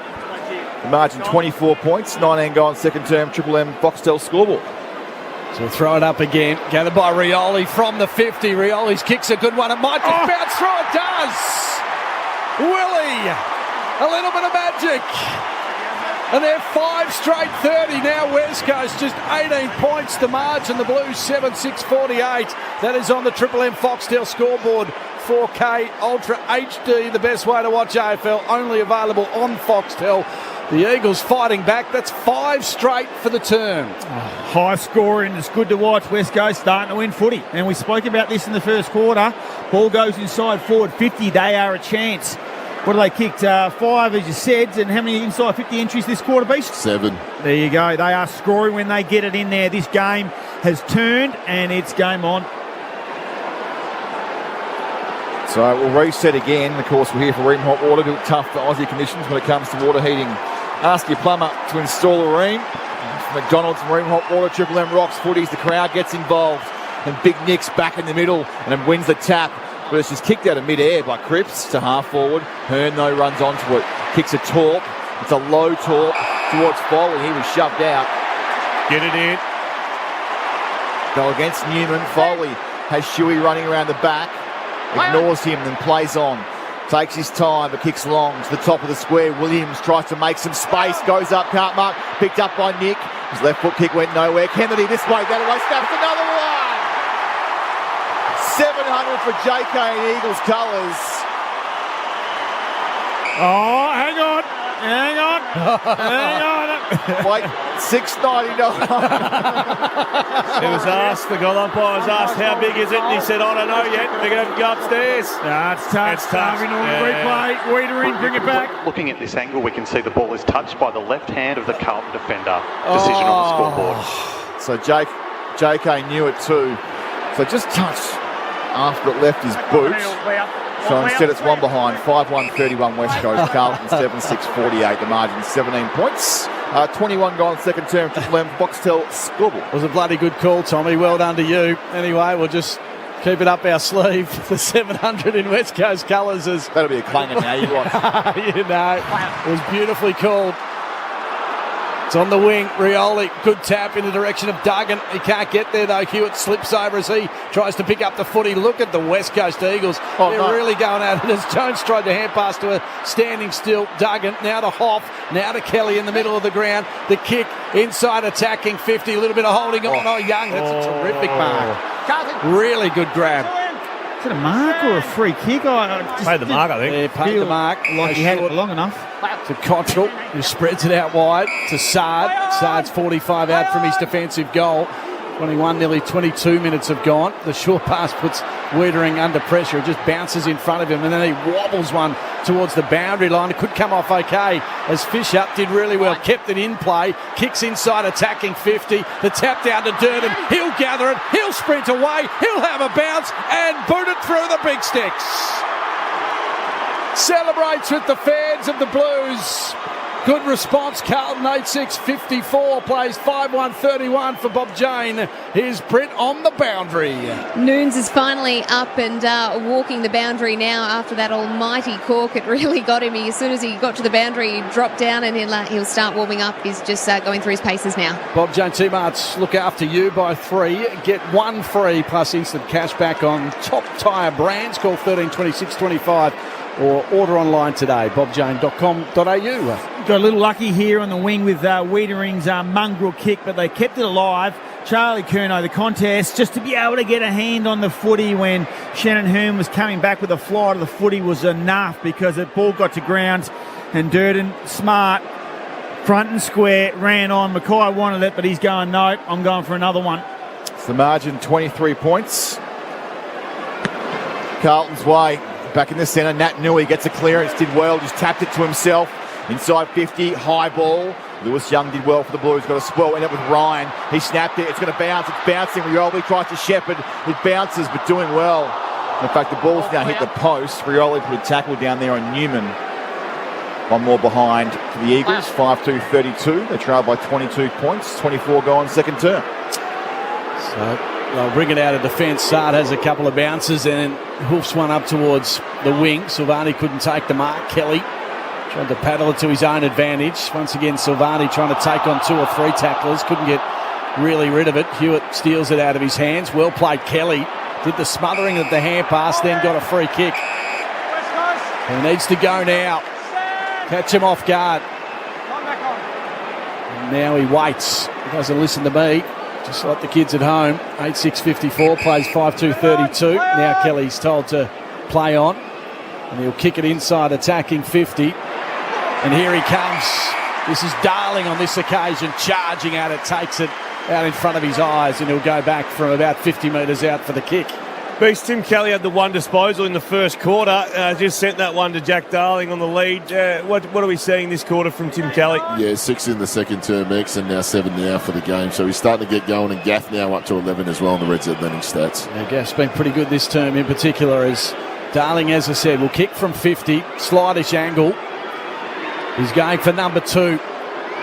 Now from 48. He launches it. And he's pushed it to the far side. So they started off 5 straight. Now they've kicked 3 behinds. 5-3-33. The Eagles. The Blues 8-6-54. Tommy, 24 gone. The kick is long towards Silvani. Basso did well at the back. Picked up the footy, gave it to Gaff. It's coming back inside 50. Here's Williams one-on-one. The spoil was good though from the Blues. Doherty by hand. Just gives it. Now ends up in the hands here, but the spoil has been made. Very clever smother. But Carlton just dump it out of defence. Back into the middle of the ground. Nick Nat did well. onto Koning, used his big fat ass and just marked the ball and kicked it inside 50 towards Williams. He goes up, he couldn't mark. The pressure comes through for Darling. His tackle will throw it up 20 out. Gaff back to his traditional wing spot. Looks like he's covering the ground a bit better, putting a bit of pressure on. It was his smother in the outer side that has been able to get West Coast another stoppage in here. The Blues by 21, kick towards full forward. Mark by Williams. Was it far enough? Yes, ending up by. I don't know. I just buzzed the producer saying, how many contested marks has Bailey Williams taken in his career? And I look up and he's taken a mark. Taking a contested mark. So the quick kick was a good option. Whether it travelled the distance or not, we're not sure. But anyway, West Coast will take it. Wasn't even 10, but... So Williams, from right in front, will goal and trim that margin. It was 34 at quarter time. And they're getting a little closer. It's now 15, the West Coast Eagles. That is on the Triple M Foxtel scoreboard. 18 contested marks for his career.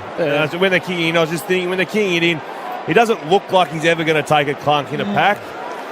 He looks like he's just trying to bring it down the ground. You see there, Nick Nat, quick kick, travelled 4.5 metres. Look where how far in that is Embers, Kelly. It's not 10. No, it's not 10, is it? No. So Carlton hard done by on that occasion. Britt on the boundary. How's the rain going? Look, Britt, we're concerned now. There areas of sprinkles. They put your hand out the box and have a feel of this. You didn't believe me the first time, but I'm telling you, look at the people putting their ponchos on and ducking for cover. There is a sprinkle here at Optus. Good, Britt. I hope it absolutely tumbles down. Bad person. So, 6 goals to 3 this quarter, West Coast way. There's going to be a free kick against Tim Kelly, I reckon, here. And it is. Now, the kick's a nice one, finds Cripps in the middle of the ground. Running past here is Walsh, but the hand pass was a shocker. And Petruccelli picks it up and then kicks to the wing towards Foley. He stretches, can't mark, paddles it. No, he's kept it in. Done well, Luke Foley. Turns on the wing, kicks to half forward, Kennedy, and a 2-on-1. Can't mark it. Over the top, third man up, did well. There was Newman. Gave it to Sard, goes short, and Nunes back on the ground's marked it. Just what you need with that corky, Tom. Just a full-on dry humping from Jack Redden on the ground.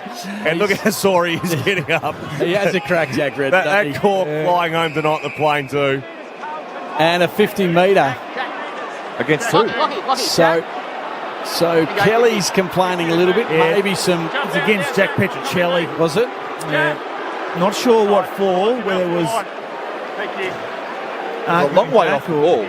So now the kick inside 50. They didn't waste too much time. And Walsh has taken it and he'll kick from outside 50. So this will silence things a touch as West Coast got on a bit of a roll. Been a bit quieter, Sam Walsh. Yeah, exactly right. And he's coming up to number 10 for by his lofty standards, averaging 33 on the season. On the words of the next stats.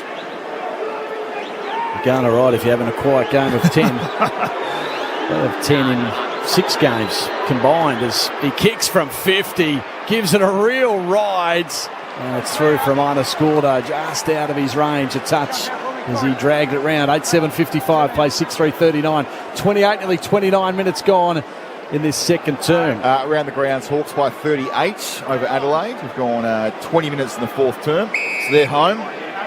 Careful, Tommy. Mitch Lewis add to them if we can find that out beast at some stage, please. So Mitch Lewis is 5 in the first half. Let's have a look. He's still with 5. Still sitting on 5, X. Sorry about that. All right, so Pacheco Seaton's got it now by hand for the Eagles at half back. His hand pass went inside through the legs of Gaff. Tap forward towards Cripps. Can he pick it up? He can. Just tries to burst through the tackle. Did well, Cripps, but can't get through a tackle. Duggan snuck up on him. And hurt him too. Bury him. That's a couple of big tackles that Duggan's made in this quarter. We saw Jack Redden lay 1-2. He tried to hurt. What's Petruccelli? Turn around. What's he running out, get off the ground for? Get the football. Gaff to Redden, inboard to Nat Nui. Now to Hoff. Short ball, middle of the ground. The mark's taken here by Foley. He's going to go and go quick and does inside 50. Waterman, can he climb from behind? He can. Tim Kelly and Kennedy on inside if they wake up. Jakey's not going to do that, X. No chance. He's already kicked one from his spot. Jakey's become a goal kicker. West Coast had 19 men on the ground for about 4 seconds on that occasion. Kelly was running off the ground. Two players ran on at the same time. Did they? And they linked up too. They used that extra player. They need it right now. It was 4 seconds, Embers. Leave Duggan. again. Imagine if they want their score. That would be it for me. 4 seconds. That's a good effort for X. So Jake Waterman's going to kick this from just You've never been inside fast 50. getting on the ground, that's all. So Waterman trots in, little skip, 48 out, leans back, takes responsibility and bangs it home. Big Jakey wanted well. He's got a couple. And West Coast have got 7. 7 in the turn. Oh, what a quarter. Nothing in the first quarter. 7-3-45. Carlton 8-7-55. The margin is 10 points. We've got 31 minutes. Triple M Foxtel scoreboard. We're the team, obviously, West Coast. As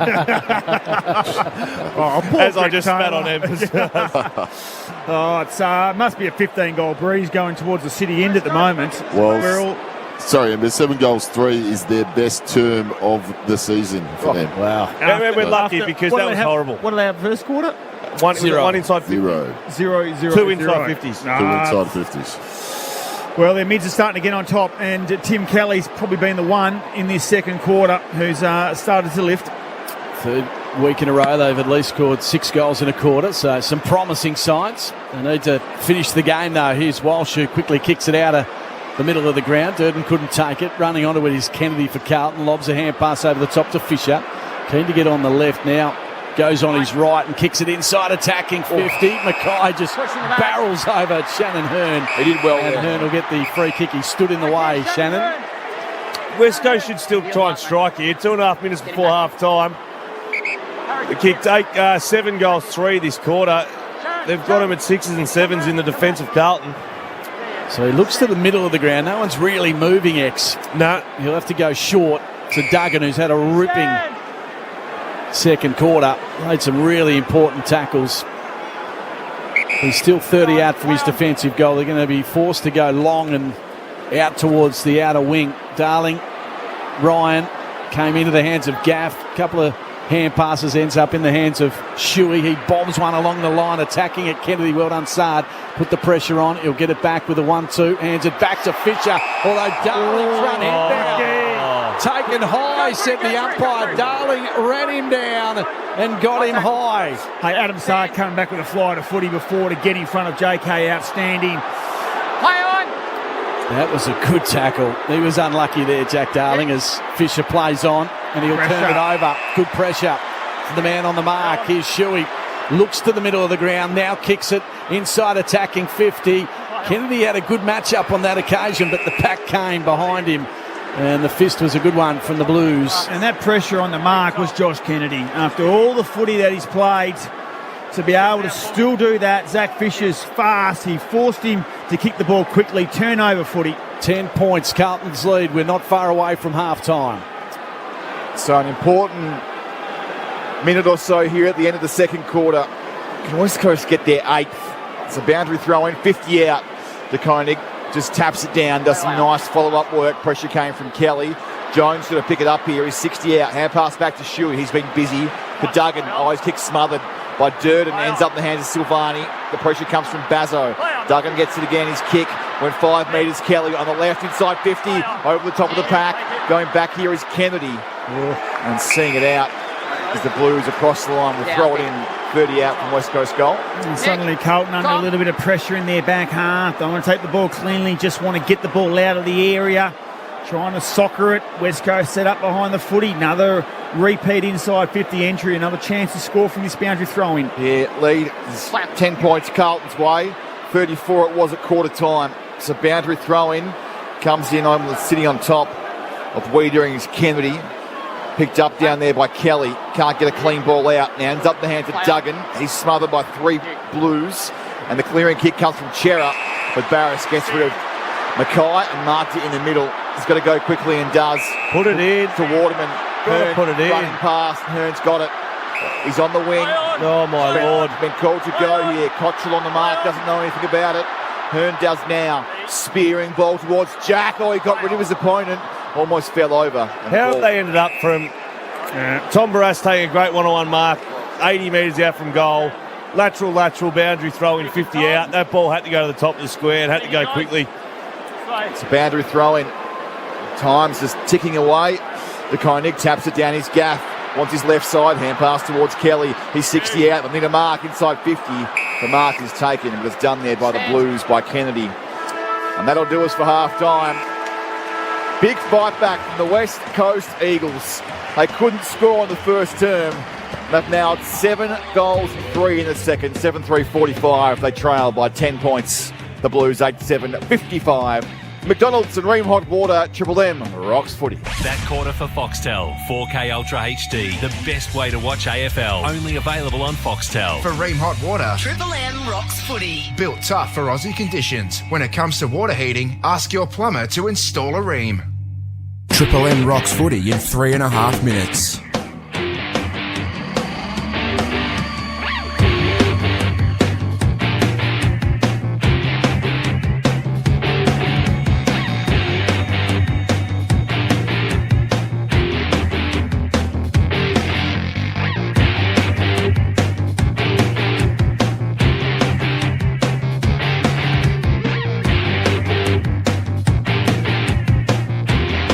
Minutes. Minutes.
One minute.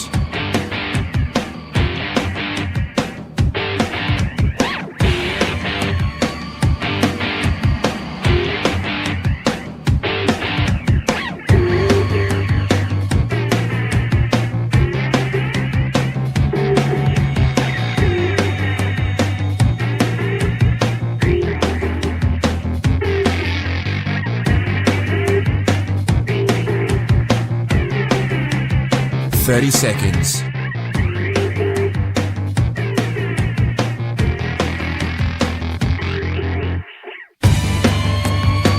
20 seconds.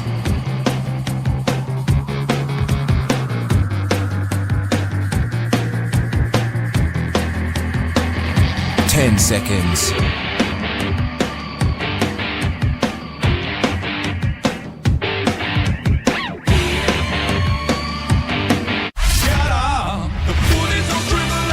3M rocks footy. This halftime break for Sterling Homes. Whether your budget is the size of a ruck or a rover, Sterling Homes can design a custom home for you.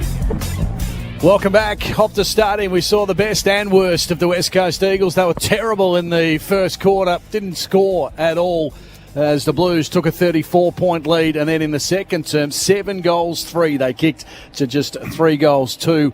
And that was the West Coast that the fans have been crying out for. A thrilling first half in particular from both teams. It's a 10-point margin at the moment, X-Man and Embers. We'll start with West Coast because that was their turn, wasn't it? That was, as I said, what the fans have been wanting to see. Some of the older blokes really putting their bodies on the line. Well, they did. That's right. They started to win some footy in the middle of the ground, and that was their issue in the first quarter. They just got dominated by Carlton. The inside 50 entries were 17-1 at one stage. No goals, West Coast. And we spoke about the fact that if the West Coast can manufacture ways to get it in there, then they look dangerous. And in that second quarter, it turned. Kelly had the one touch in the first quarter. He ended up, I think, with 11 touches. So had a huge second quarter. Nick Nat started to get his hands on the footy a little bit. Shuey, Gaff outside on that wing. And then suddenly when they went in there, Kennedy was looking dangerous. Darling was looking dangerous. Waterman's popped up and kicked a couple of goals. Bailey Williams has stood up. So that's going to be the key for West Coast in the second half. Whatever Adam Simpson said, and it would have been more around the midfielders actually starting to change their positions up a little bit. And I think sometimes when you've got Nick Nat in there, you become so much on the fly and you want to, looks really good. But the reality was DeConing was doing a good job. And the way that Carlton was set up around the contest, once West Coast got through it, Carlton were able to still win it and go the other way under no pressure. Curnow looked dangerous. Mackay looked dangerous in there. So they certainly turned it around in the second quarter, West Coast, on the back of starting to win some footy. Well, regarding the Nick Nat stuff, I know a lot of clubs go, righto, if there's 4 centre bouncers, Nick Nat will look flashy and West Coast will absolutely square straight out the guts for at least one. But then there's 3 left. And Carlton on those last 3 in the first quarter would dominate them. And West Coast would get one. And, it looked great when it comes off. But West Coast didn't get it played in their half at all. The inside 50s were something outrageous, 23-2 or whatever it was. But that quarter then, they had 17 inside 50s. West Coast finally played in their half of the ground. You could see that the Carlton defence were a bit of a rabble when the opportunity. 7 goals, 3 in that quarter is a huge quarter. But having said that, Carlton still kicked 3 goals, 3 themselves, and have taken a 10-point lead in. And we did say they probably could have been further in front in that first quarter too.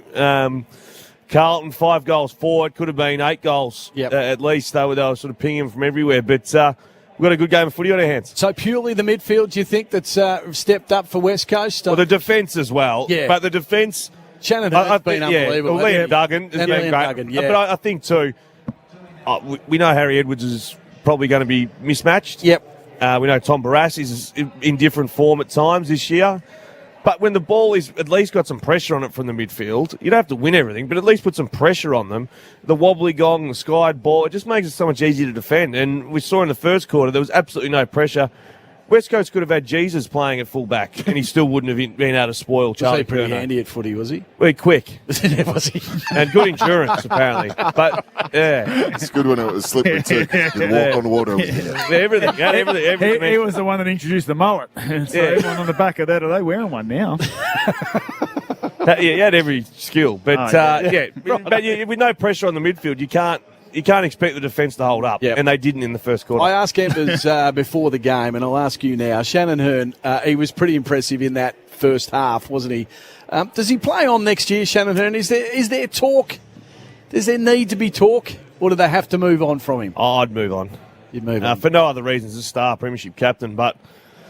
Mate, he's almost been their best player on the ground today. But retire on a high, in my opinion. I think those 2 older blokes that were umming and ahhing last year, Hearn and Kennedy, I think they'll both go. They need more spots open. Yep. Shannon Hurn will go sit on a farm and become a farmer, I'd assume, and a fisherman. But if he goes again, yeah, I suppose. But then you picked for actual form, and then it is. Do you want to see him playing at the Waffle if he does fall for perch a little bit? Opens up a spot on the list. Would be my thoughts. All right, let's do the halftime. Amy Clangers, who covers Clangers on and off the field. Amy does. Holding Carlton, Chera. It's a free kick. You heard it there on the mic. It's going to go to Adam Chera. Oh, hang on. One umpire is saying mark down the ground, and the other umpire is saying not advantage. So the umpire in the attacking 50, Carlton has overruled the umpire in the middle. Again, you can't have 2 umpires with conflicting messages. By the way, I believe if there is a infringement in the middle of the ground, whether it's a ruck contest or a hold on, no one knows what's going on. You have to bring the ball back. So there we go. That was one of the decisions during that quarter, the second quarter. One umpire overruling another umpire after there was a free kick in the middle of the ground, but the kick had gone inside attacking 50. Mark had been taken by Charlie Curnow. I thought there was a rule, Embers, that from stoppages there can't be advantage of some description because you don't know who the free kick's for. Yeah. It's a tough one, isn't it? Normally, with a ruck contest, A set of bounces. ruck contest. The fact that maybe because Cherry was held and it wasn't a ruck contest. But again, who's going to know who's being held in there? No one knows in there. It's Got a it. So we're tough blaming one. the Anyway, at the end of the day, the ball went forward and Curnow took a mark on his chest and kicked it off Yeah. for 50. The reality that's is, right. Amy Klanger, great supporters of Triple M footy. They don't care. They've just got to mention. And okay? it wasn't one of us, And it wasn't one of us. Yeah, which I'm not going to lie, I think that's weak. Yeah. That clanger. I think every week one of us should get piled on. Okay. There's plenty to choose from. I think that picking in umpire decisions an easy out. We need to highlight someone in here that's made the error and then bury him. Well, okay. Yeah. This is the halftime segment for Amy Clangers, who covers Clangers on and off the field. Amy does. We just had a quick What was hit. that? that was a little whoosh. swoosh. No, but I've been And- perfect, so I can't. Oh, you I haven't made the error. You're not but- going to pick an individual? Oh, well, we just throw him as under the bus. Just for that Instagram video. Oh, no, that's a nice one. I like that. Nice one, mate. You always need to take care of the people that you love the most, and generally speaking, someone's partner is that person. So, howdy out to my pregnant beautiful wife, too, yes. who's looking after the kids right now. 4 weeks to That's why go. there's Very exciting so many times videos in the for- Embley house. You got someone caring for the kids, so that's good. Yep, no, very Got to good. take a break. This is half time here at Off the Stadium. The Blues 8-7-55. They lead the Eagles 7-3-45 for McDonald's and Ream Hot Water. Triple M Rocks Footy. That halftime break for Sterling Homes. Whether your budget is the size of a ruck or a rover, Sterling Homes can design a custom home for you. For Ream Hot Water and McDonald's. Triple M Rocks Footy.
Till Triple M rocks footy.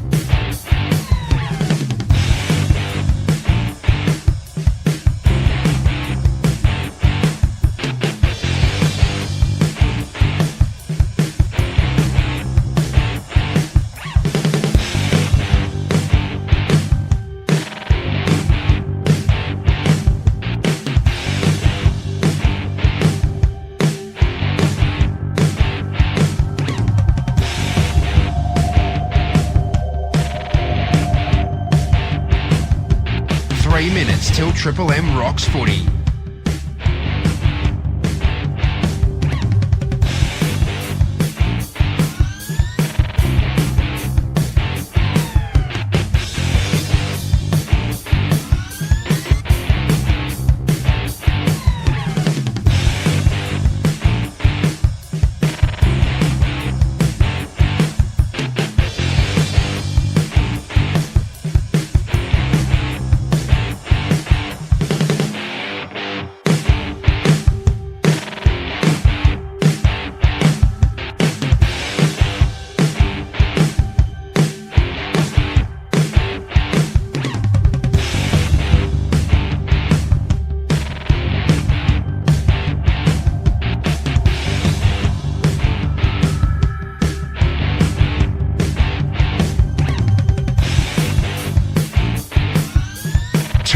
Till Triple M rocks footy.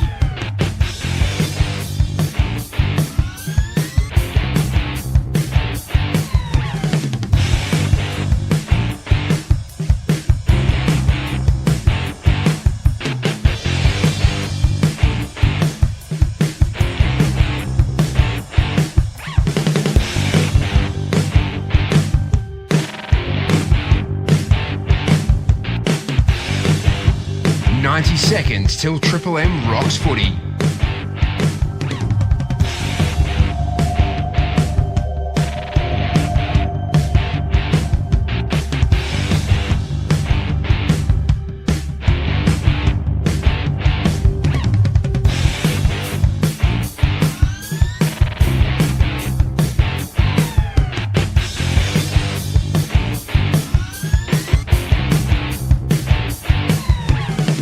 Seconds till Triple M rocks footy.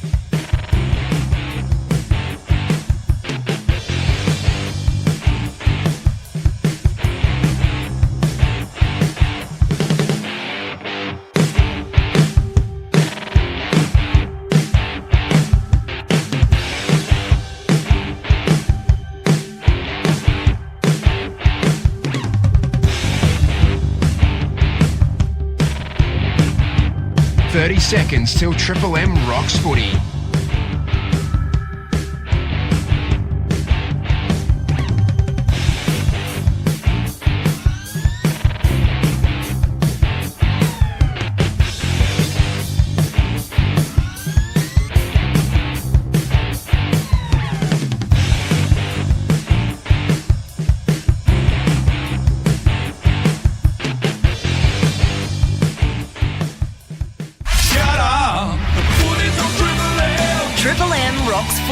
This quarter for Beacon Trade, supporting tradies with over 120 stores, expert trade teams, design services and a huge range of electrical accessories. Beacon, making every tradie's job easier.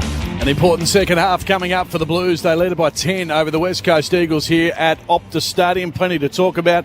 We'll come to the Beast in just a moment for his Red Zeds, but for SKG Radiology, now bulk billing on all Medicare available services. A couple of matchups, gents, that you have enjoyed watching or you think might happen in this second half.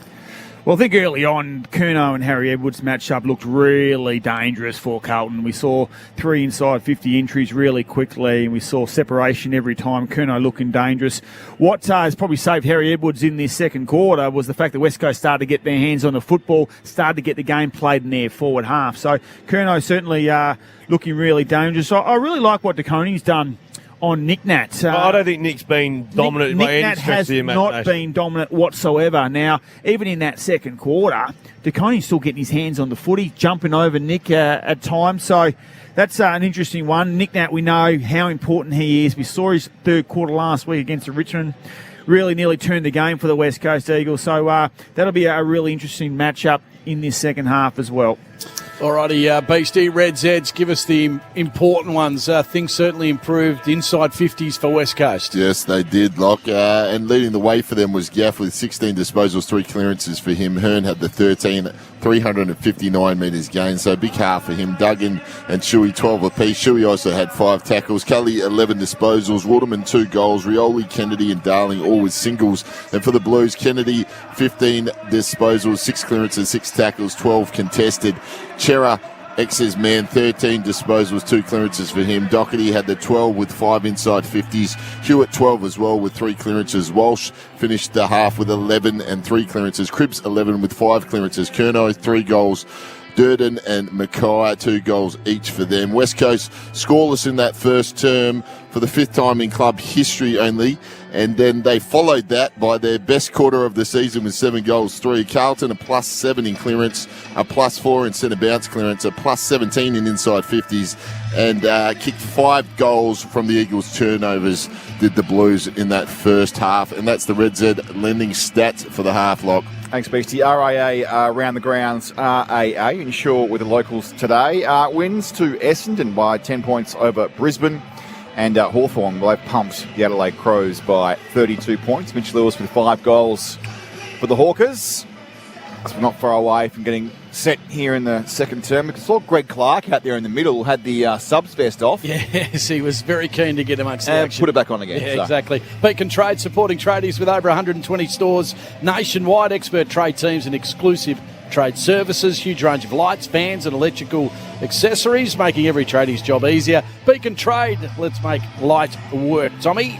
So 2 goals to Waterman, singles to Darling, Williams, Foley, Rioli and Kennedy. And for the Blues, 3 for Charlie Curnow, 2 to Durden, 2 to Mackay. And a single to Zach Fisher. I reckon Nick will try and make a statement here in his first centre bounce. Right, McDonald's and Ream Hot Water, Triple M Rocks footy. It's the Blues by 10 points. Get things underway in the second half. And Nick Nat got a tap, but roving his own footy almost there is De Koning, but Shuey just snatched it from him while Kelly's fallen over. He's gone to kick it, and like on ice skates, just slipped on his backside and ends up in the hands here of Lockie O'Brien.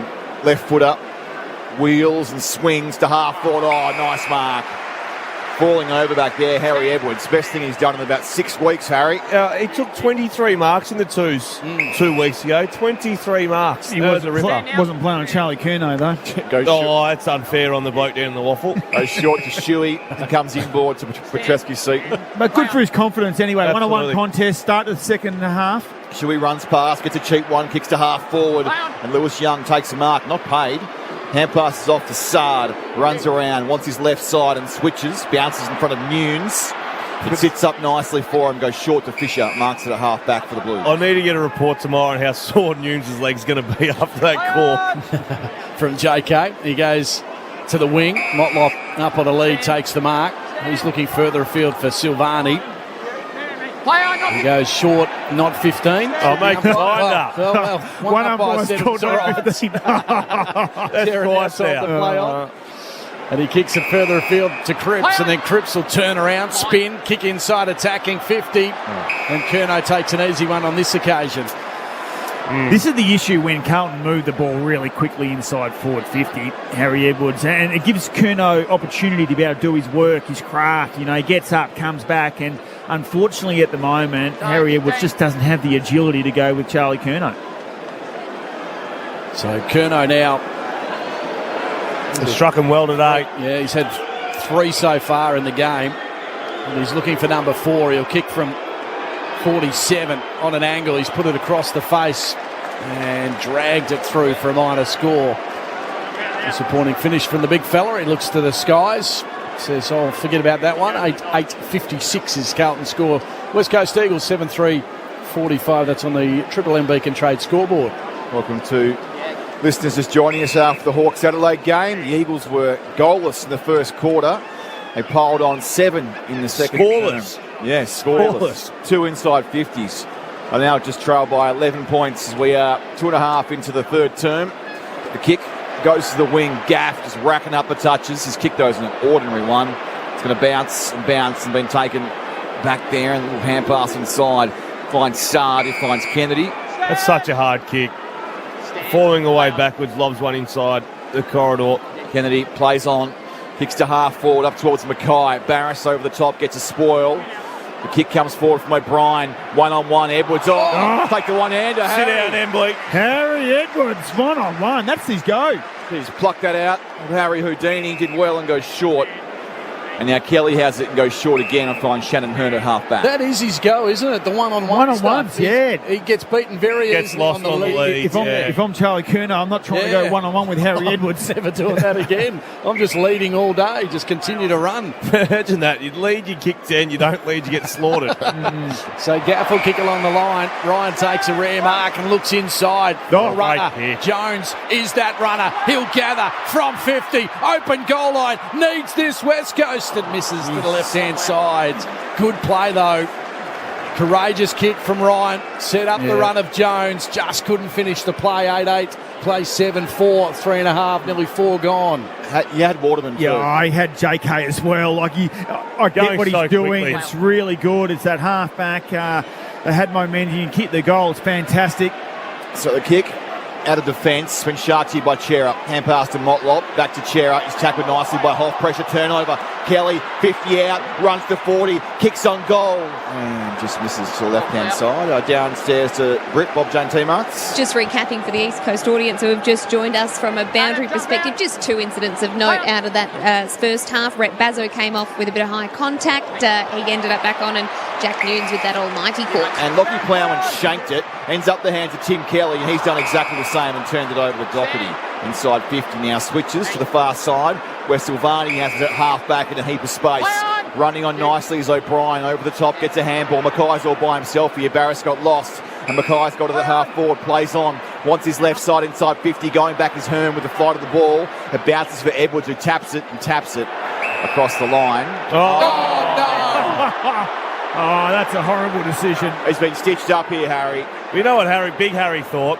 He saw Kerno and thought, nah, can't kick it there. Harry Edwards is on him. Yeah, that's right. I'm going to have to go elsewhere. So insufficient intent. Looking on the Harvey Norman, Tommy.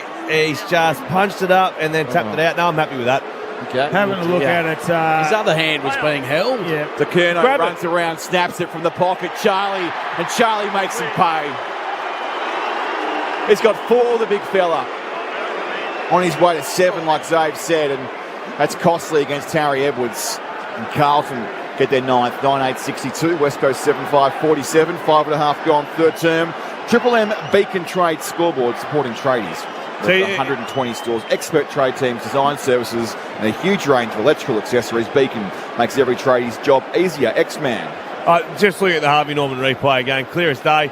Just had to sort of be a little bit more discreet about it. Crafty, yeah. Yeah, be a bit more crafty. And I do need to correct something there, Tommy. I can't lay claim to me saying that Kerno was kick 7. That was Embers. So, Embers, there you go. I'm not stealing your thunder. That's fine, mate. We work as a team. No.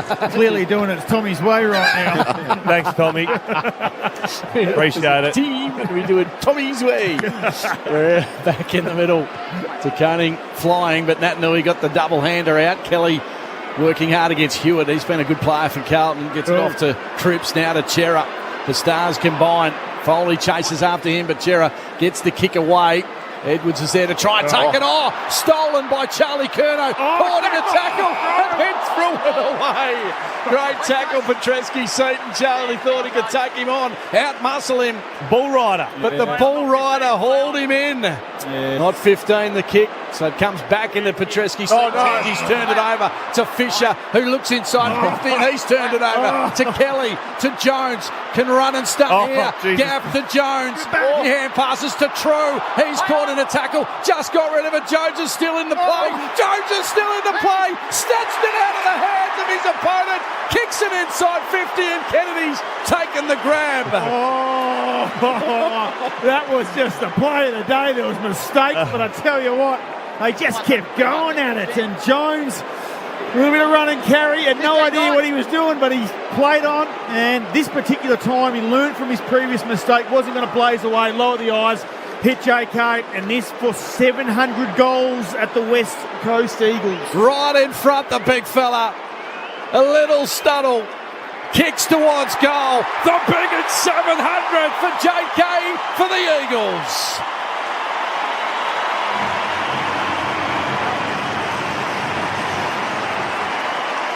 Carlton 9-8-62, West Coast 8-5-52. This game continues to entertain. Sometimes it's ugly, sometimes it's brilliant. Chris Marston giving a bit of a hug to his good old mates. And the fans know it now. 700 goals for the West Coast champion. He retires at the end of the year. Are they clapping off Chris Marston? That gets love. But JK's giving it to the crowd too, which is great.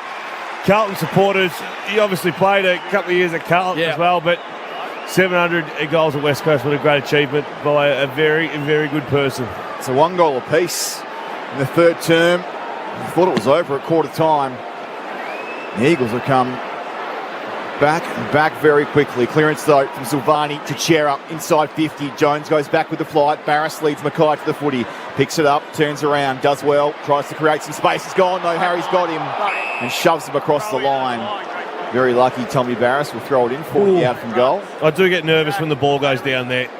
Carlton forwards are far more classy than the Eagles defenders. Sebo Super making hard work pay off. Special comments looking after Zave and Embers. Boundary throwing. Williams and Silvani. Silvani at the front, tapped it down and shuffled out here towards Fisher. His kick goes about 6 metres. Bazo just shoved young Motlop off the footy. The kick comes out from defence. It's marked by Newman, but called to go and has to go quickly. Thumps it back inside 50. Williams sits at the front of the pack. Mackay off the top. Sharky by Motlop. Picks it up and tackled nicely by Bazo. Turnover. Picked up by Edwards. Gets it back towards Duggan. The clearing kick shapes towards the boundary line. O'Brien can't mark. Takes it across. Will throw it in. 60 out from Carlton's goal. They lead by 9 points, 10 gone, third term. Third term inside 50, 7-4 in favour of the Blues on the Red Zone lending stats. Ball to be thrown back into play. 9 points the margin. Carlton lead at the moment. They're going inside 50. O'Brien's kick, though, was touched. Duggan's there, tried to paddle it to his teammates' advantage, and there's a bit of holding on going on. High contact. And it's going to go Carlton's way, and it's Fisher who will receive the free against Jones. Watch Sard here, or someone's got to... So you're right, Sard was tempted, now he's running off to the bench. As Fisher will kick from outside 50. This one surely tests him. Just he's smart enough now, he can just run around onto his left, give himself a little bit of extra distance. Kick the first goal of the game, Zach Fisher, so lining up for number 2. Here he comes now. He's standing in the centre square, now edging towards the 50. That is a good kick. It's a really good kick as it made the distance it has, but it's just off to the right-hand side. Rush through for a minor score for the Blues. Makes it a 10-point margin. That was the margin at half-time. 11 gone now in this third term. Wow. Shannon Hearn takes it out of the square. Tim Kelly's had 4 touches, I reckon, buried in that pocket this quarter. Way they go, play on here. TK takes it and plays on, runs around his opponent, kicks long to the wing. Jack presents, can't mark, brings it to ground though, and then gathered it, and Wiedering grabs him. Throw it up. The umpire, the crowd wanted the high tackle. Like the way Jack Darling's attacked the footy today. He's presented up. Even in that first quarter, West Coast weren't finding much footy. He was getting high up the ground. He presented. So Williams taps it down, taken by Duggan. Goes by hand to True. He's kicked to half forward towards Jack, one-on-one with Wiedering. Wiedering just tapped it down. Picked up here by Newman. He's tackled. Jack's got him. In fact, it's gone across the line. So we'll throw it in. Half forward for the West Coast Eagles. They trail by 10 points, 12 gone, third term. Just to extend on those numbers, Kelly's 7 disposals this term, already up to 18 now for the game. And on the other side of things, Chera's having a good term as well. 6 for him, 18 now for the game as well on the Red Z Lending stats. Red Z Lending loans for the self-employed. As we're out of the throw-in, the kick is a high one in the direction of Bazzo. Just didn't hold on to the mark. Should have. Didn't have much competition there on the wing. Ball not going anywhere as Fisher's over the top of an Eagle lying on the ground in Duggan. And he'll get better with that, Bazzo. The more games he plays, more experience. Coming off your man, did everything right, just didn't take the grab. So Nat Nui taps out towards the boundary line. Cripps will be tackled by True. It was a good one as well. Then he tried to kick it off the ground. Here's Gaff, who's had a good game. Back to Duggan and to Hearn. 3 of the stars this afternoon for West Coast. So to Darling. He can't take the mark. Plowman there trying to paddle it to his team's advantage. Chera just hand passes towards the boundary line. Umpire says throw it in. Crowd wanting deliberates. It won't be, and it's a 10-point margin. So we're edging towards the forward 50 for the West Coast Eagles. Kick 7 in the second term after not scoring in that first as the Blues midfield go to work. Chera's high kick is out of bounds on the full. Redden will take the free kick. And Redden has been pretty quiet, comes inboard to Duggan. Left foot pass inside Beauty. Rioli's got it. Bullet pass, X-Man. Rioli's got the journey here, no doubt. He'll kick at 52. But gee, that was a good kick by Duggan. Easy option would have been top of the goal square, let the big fellas fly, but nailed one. To Big Willie. He can give it a thud. He's been quiet, Willie Rioli, but has one goal to his name. Which was a banana from 50. Yeah, he's going to kick this from 55, I reckon. The mark's on 48 out. He's straight in front. Can run around a little bit. Gain another couple of metres and does. Called to play. He runs around him. Steps around him. Another banana from 50 from Willie. Doesn't make the distance though. Darling made a contest. Taken by Plowman. His hand pass comes up to Motlop. Left foot relieving kick. Hearn goes back. Takes a nice mark. He's 60 out from home. Shannon Hearn. Really tricked himself, I reckon. Yeah, I don't know whether that was the right move in the end. It looked flashy and it looked good, but go back, either kick the drop punt and have a go. Taking them on and then inside-out banana. So the chip over the top is in the direction of Kennedy. Plowman did well just to get his body on the line. You're right, though, X. He had to, in the end, go the check side, didn't he, from 48? Yeah, and the crowd's flashy and it looks good and it'll be on the highlight reel, but percentages are low. Go back, drop punt. I reckon he gets that distance if he just takes his time and uses his composure. Inside attacking 50 for West Coast. The tap down. Held without it, Kelly. No free kick. Nat Nui tried to paddle it back to him. Gathered by Hewitt, though. His kick was touched. Charging at it, Shannon Hearn. Couldn't trap. Oh, Shuey's down. He's copped one to the head, and he's in a lot of pain. Hand pass, though, comes towards Chera. And now Hewitt will bomb it towards the wing. 2 against 1. Edwards couldn't take it in the end. Barris back with it to Bazzo. The defenders combine, then Bazzo kick out towards the boundary. It travelled a lot further than Jones was expecting, but he still took the mark. 70 out from goal. Shuey's up. Yeah, head clash, I think, almost with Shannon Hearn. Hearn wanted to just go through someone, then he got Shuey.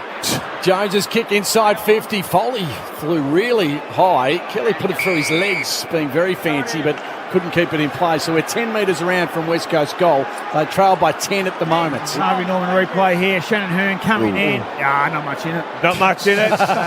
You said that last time, Edwards, and Shuey had broken ribs. Get up, Shuey. So Nick Nat taps it down. Shark, though, by the Blues, by Doherty.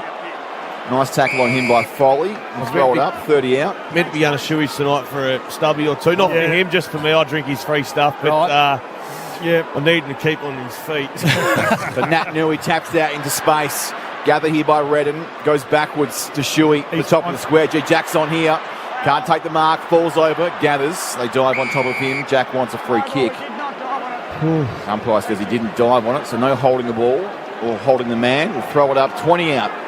Right in front. Eagles trailed by 10 points.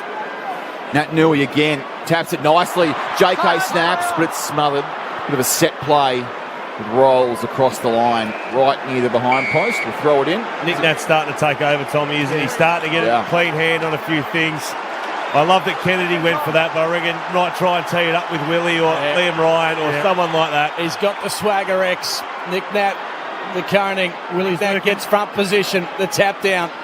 Stolen, though, by Hewitt. He read the play best. Plowman's kick out of his defensive half. The Blues under pressure here, although they might get out. Good handball from Motlop to Silvani. Silvani on the wing. Kicks back in the direction of Motlop. He overran it. Under pressure now. Jones did really well. Barris. Shuey trying to shrug off the tackle. Somehow got rid of it. Comes back into the hands of Barris. His kick was smothered.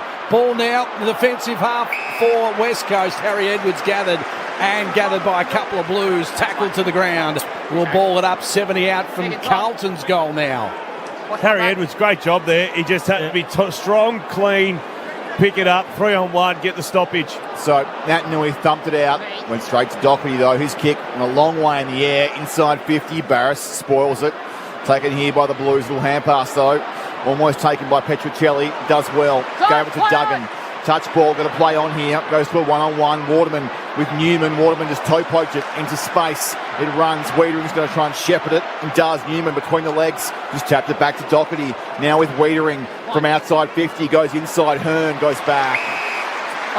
He's been a brick wall today. He's been outstanding, hasn't he? Disposal number 20 for Hearn. And goes short to Redden. Inside his defensive 50. Dangerous ball. 2-on-1. Oh, go. And Hoff went. Own teammate. Got that. And Hoff picks it up. He's tackled. Umpire says, ball it up, boys. What happened then?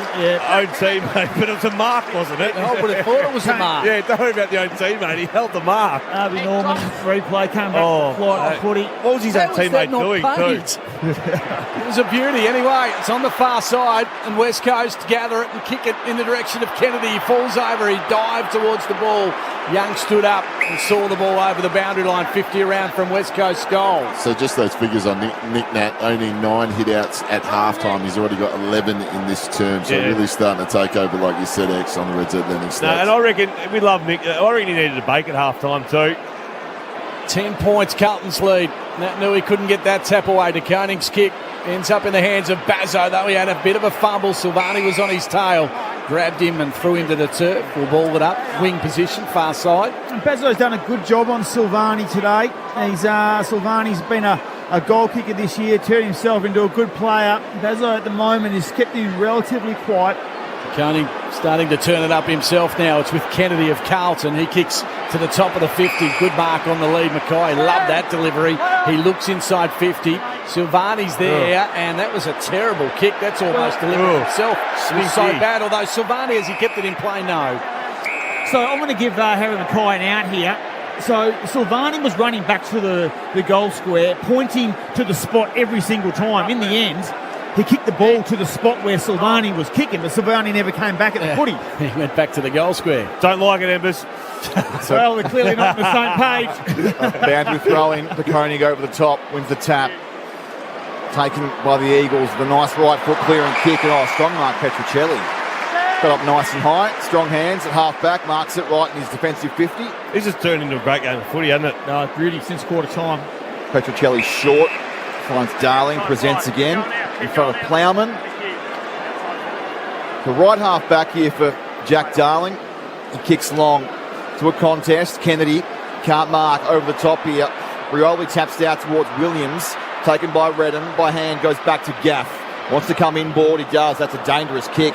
It bounces. Young can't take it. True does. He's tackled by two Carlton players, including Sam Doherty. Umpire says, give it to me. I'll throw it up. 75 out from Eagles goal. They trail by 10 points. 21 gone, third term. Right now, Embers, who would you rather be? Which coach? I think I'd rather be Bossy. So high kick from that Nui to the middle of the ground. That mark was taken. It was a beauty. This is top of the square. Who's taken it. And that's where he goes, and it's very high, X. They'll need someone to climb. Kennedy was that man, couldn't hold on to a gaff. Quick hands, Petruccelli, quick legs, and then the kick towards the goal square. Darling just couldn't hold on to it. Foley puts the pressure on. Cottrell's there, gives it off to Young. Under pressure, bombs it to the top of his defensive 50. The fist comes, gathered in the end by Curnow. Slaps it on the boot out towards the wing. Who'll get there first? Bazzo's running hard for the Eagles. Bounces awkwardly for him. Big fella has to bend down and get it in the end. Nearly turned over by the Blues. Shuey goes to help out his younger teammate. Barris runs into trouble. Got out of trouble then, West Coast. A new pair of jocks coming Barassa's way. And four Carlton players coming at him. 10 points to margin. Shuey will spread it to the far side of the ground. And they got men on here. They got Jones in the middle from Edwards. He ignores that, goes deeper. Petreski-Seaton takes it, has to Nick, go. in the goal and does into Jones on a left footer. Inside 50. Nick from the back. Has to spoil in front of Koenig. Free kick's going to go to Koenig's way. Nick just got too far back and the kick didn't make it. Did well though. The Koenig realised it, worked hard, and then it was sort of out of position. The kick wasn't long enough, but knew he had to go off balance. Very good play by the young man. Carlton goes short. Just tighten up in this third quarter. Was certainly free flowing in the first two quarters, and not sure what the goals are. One goal apiece at the moment in his third. It's become tough and hard for finals game footy. So Nunes has it, still looking sore on the old Harvey Norman. Bonus gift card on selected home appliances now at Harvey Norman. His leg might fall off on that flight. On that flight with the compression, it could just explode. Goes to Chera, who goes back to Nunes. So Nunes has it, left half back, just kicks it down the line. Carlton maintaining possession at the moment. They lead by 10. It's the margin at half-time as well. So as Ember said, it was a 5-goal first quarter for Carlton to nothing, then 7 goals from West Coast, and now just a couple each for both teams in this third term. Really tightened up. Here's Motlop, has it left half forward, goes back by hands to Cottrell, and now Nunes, he'll kick it inside attacking 50. Bazzo over the top though of him was Curnow. Big Charlie, geez, that's a good pack mark. This kid's an absolute star, we know that. And just when you needed someone inside forward 50 to stand up for the Blues in this quarter, because West Coast certainly getting the game played in their forward half, haven't been able to make the most of those entries. Now Curnow for number 5. Number 5, yeah. High five maybe for Charlie. This one will test him.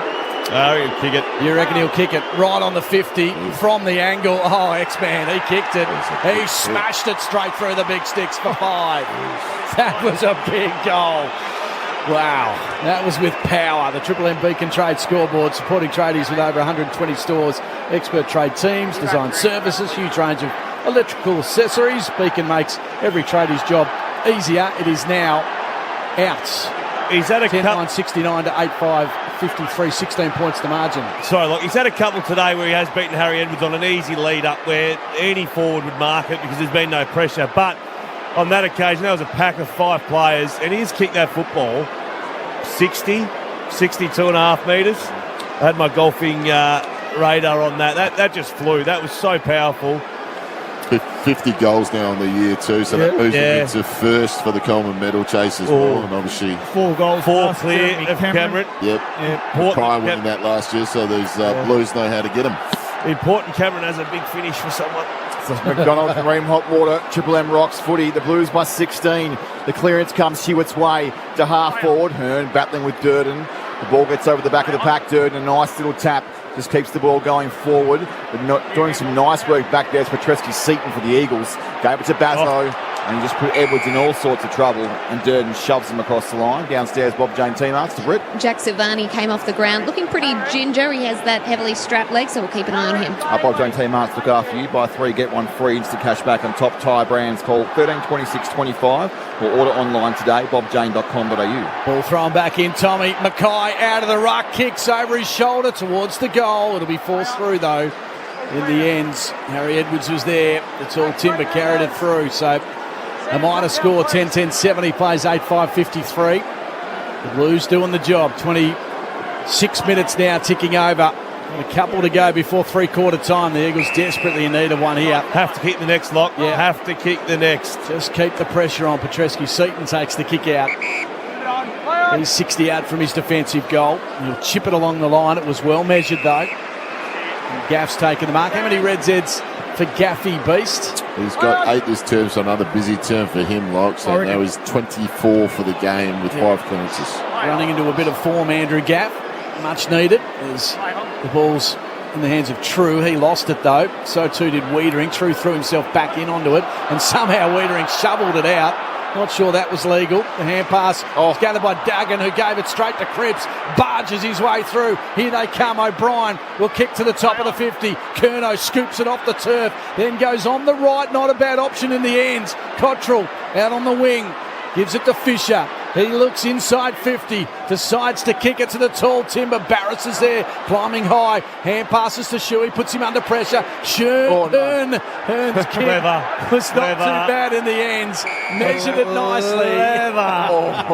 The umpires are looking at each other. They're going, you pay it. No, you pay it. No, none of us pay it. 45 around, Tommy. From Carlton's goal, it's 10-10 to 8-5. It's the Blues in charge by 17. McDonald's and Ream Hot Water. Triple M Rocks footy. So Cripps is in the ruck and Williams just takes it out. Kicks it all inside out. Banana towards Kennedy. Off the ground by Waterman. Taken by Darling. His hand pass back to Waterman. Tries to fend off Sard. Does well. Back to Darling. Tries to step around Sard. His hand pass though puts Petruccelli in trouble.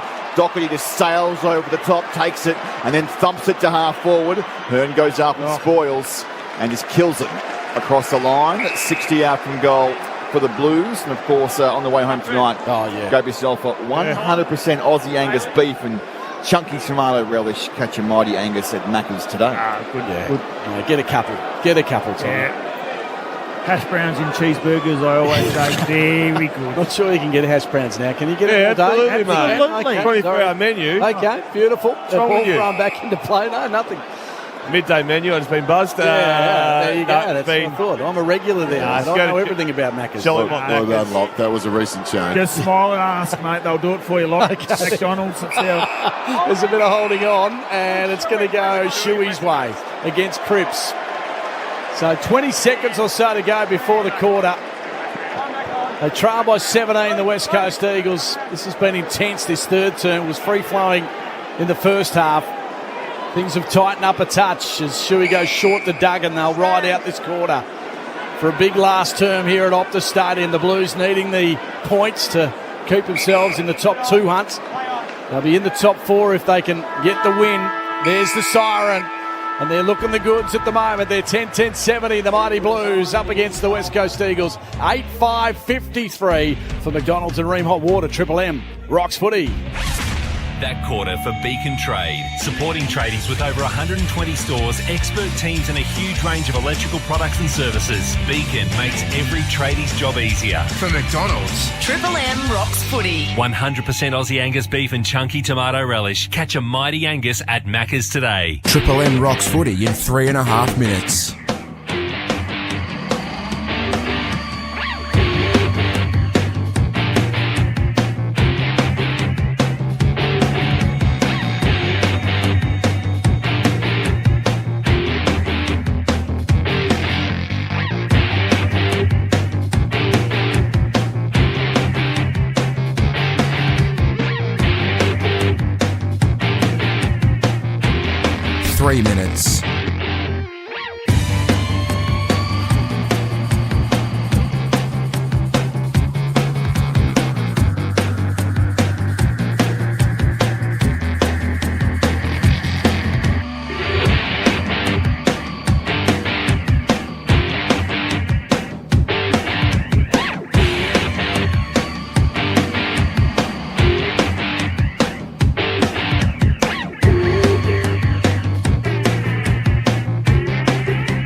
1 minute.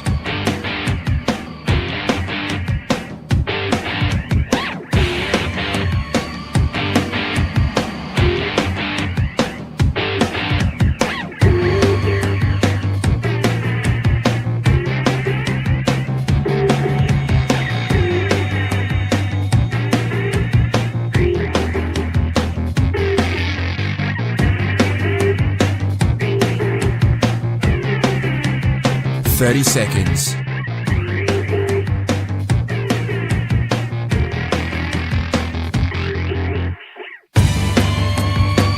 20 seconds.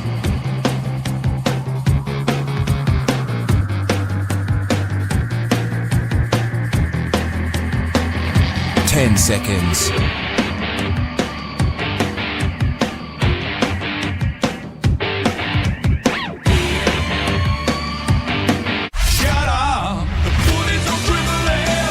'M rocks footy. This quarter for IGA Liquor, where good food deserves a great drop. Yeah, welcome back. 17 points to margin. 10-10-70 plays 8-5-53. It's the Blues in charge as we get set for this final term. Looking a little ugly out there as well, and we have concerns for our boundary rider, for Bob Jane Team Arts. Bob Jane Team Arts, look after you. Buy 3, get 1 free. Plus instant cash back on top tyre brands. Call 13 26 25 or order online today, bobjane.com.au. Brett, I'm a little worried. The rain's coming, isn't it, Lockie? Yeah, it's coming. Just to your right, Brett. Just look up because it's very dark. It does concern me. The weather apps say that it could be sort of 10-15 minutes away, but it gets heavier. Hopefully it holds off till after this last quarter is done, because we're hoping not to get wet down here. Just out of the huddles at three-quarter time, Petrocelli and Zane True getting a little bit of extra work done from the trainers during the break, but it's about all to report from three-quarter time. Good on you, Brett. Great job. Just noticed Josh Kennedy taking off the jumper after kicking 700 goals for West Coast Eagles. That one will go into the little pile of signed memorabilia. No, you put that in the museum or something, I'm sure. Free of charge. All right, who wins, boys? 17 points to margin. Can the Blues hold on? They got top 4 chances. Still I reckon Blues kick away with it. Kick away. I reckon they kick away. I just feel as though you still look inside 50s of 50 to 30, so that hasn't evened up, but in terms of the last 2 quarters it has. I just feel as though the 2 key forwards up front for Carlton are probably going to be a bit strong in the midfield. They've tried hard, West Coast, to get back in it, but they might have spent all their pennies. West Coast going to the scoring end. Game on for mine. This is going to be a game on, cracking last quarter coming up. Jeez. Do not go anywhere. Good, Embers. Just got a text about Boss Ewan. Great sell, Embers. Yeah. Great sell. Yeah, great sell. Better than a couple of weeks ago before the bounce of the first bounce. Yeah. No, you said you're looking forward to the game, and West Coast lost by 105 points. All right, McDonald's been ream hot water. Triple M rocks footy. Nat Nui out of the middle, thumps it clear air. Running on his here's Redden on the wing, can't pick it up. The Blues do though, but the hand pass is no good, and Shuey just knocks over Fisher and provides a bit of dash to Rioli inboard. Nice little ball.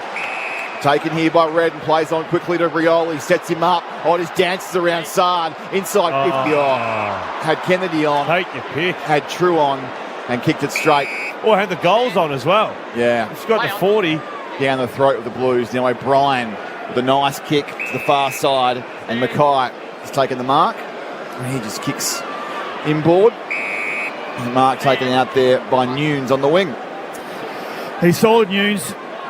He's come back with a fly to the foot. He got absolutely crunched earlier in the game, and he's battled on, and he's worked hard for Carlton today.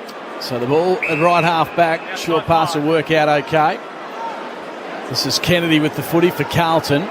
They lead it by 17. The kick's a little high, but Sam Walsh. Okay. Geez, he's been quiet, but Sam Walsh, number 1 ball winner on the ground typically. What's he had today? Coming up to 14, actually. Whitakers. Here we go. He kicks up towards half forward, though, and Cripps takes a really good mark. Just too tall for Kelly.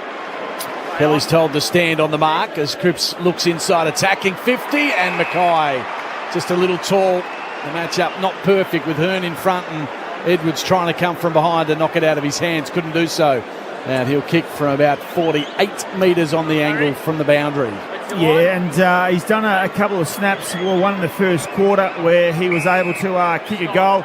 Again, it's takes his best effort from here because he's snapping from 45, so you have to get it flush. If you get it in the belly of the football, you're not going to make the distance. He's 1-1 so far, so we'll see if he can make it 2-1 in his favour. Taking a long time to kick the footy now, told to play on. Does snap around the corner and snaps perfectly.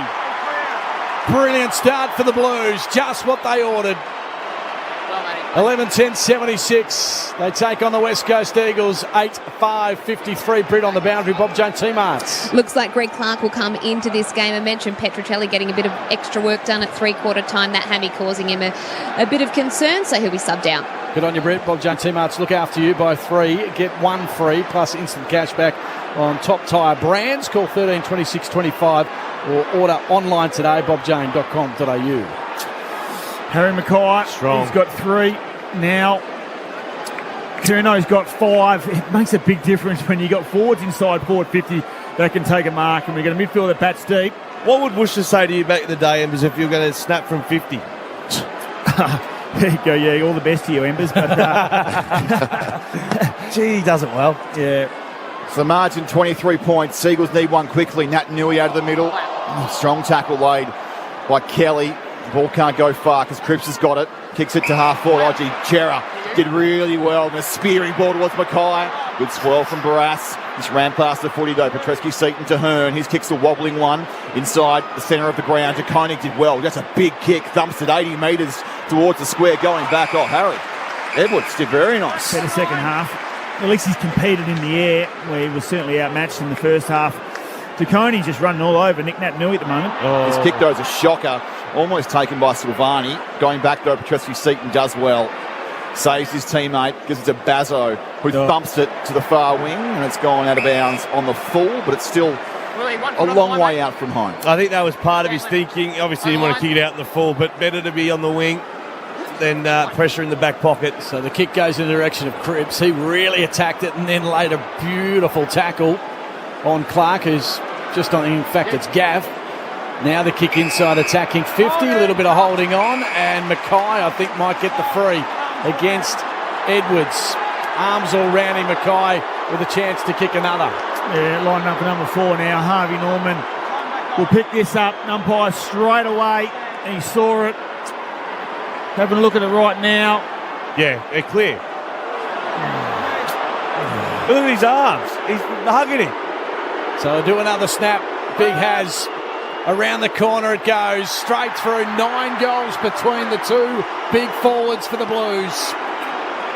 And that pretty much stamps it. You would have to think 12-10-82 plays 8-5-53. They've blown this away in, 4, nearly 5 minutes. The 2 big keys. Here we go again on the Harvey. Look, you can't do that, can you? Very good decision by the umpire. Absolutely. No, he was spot on.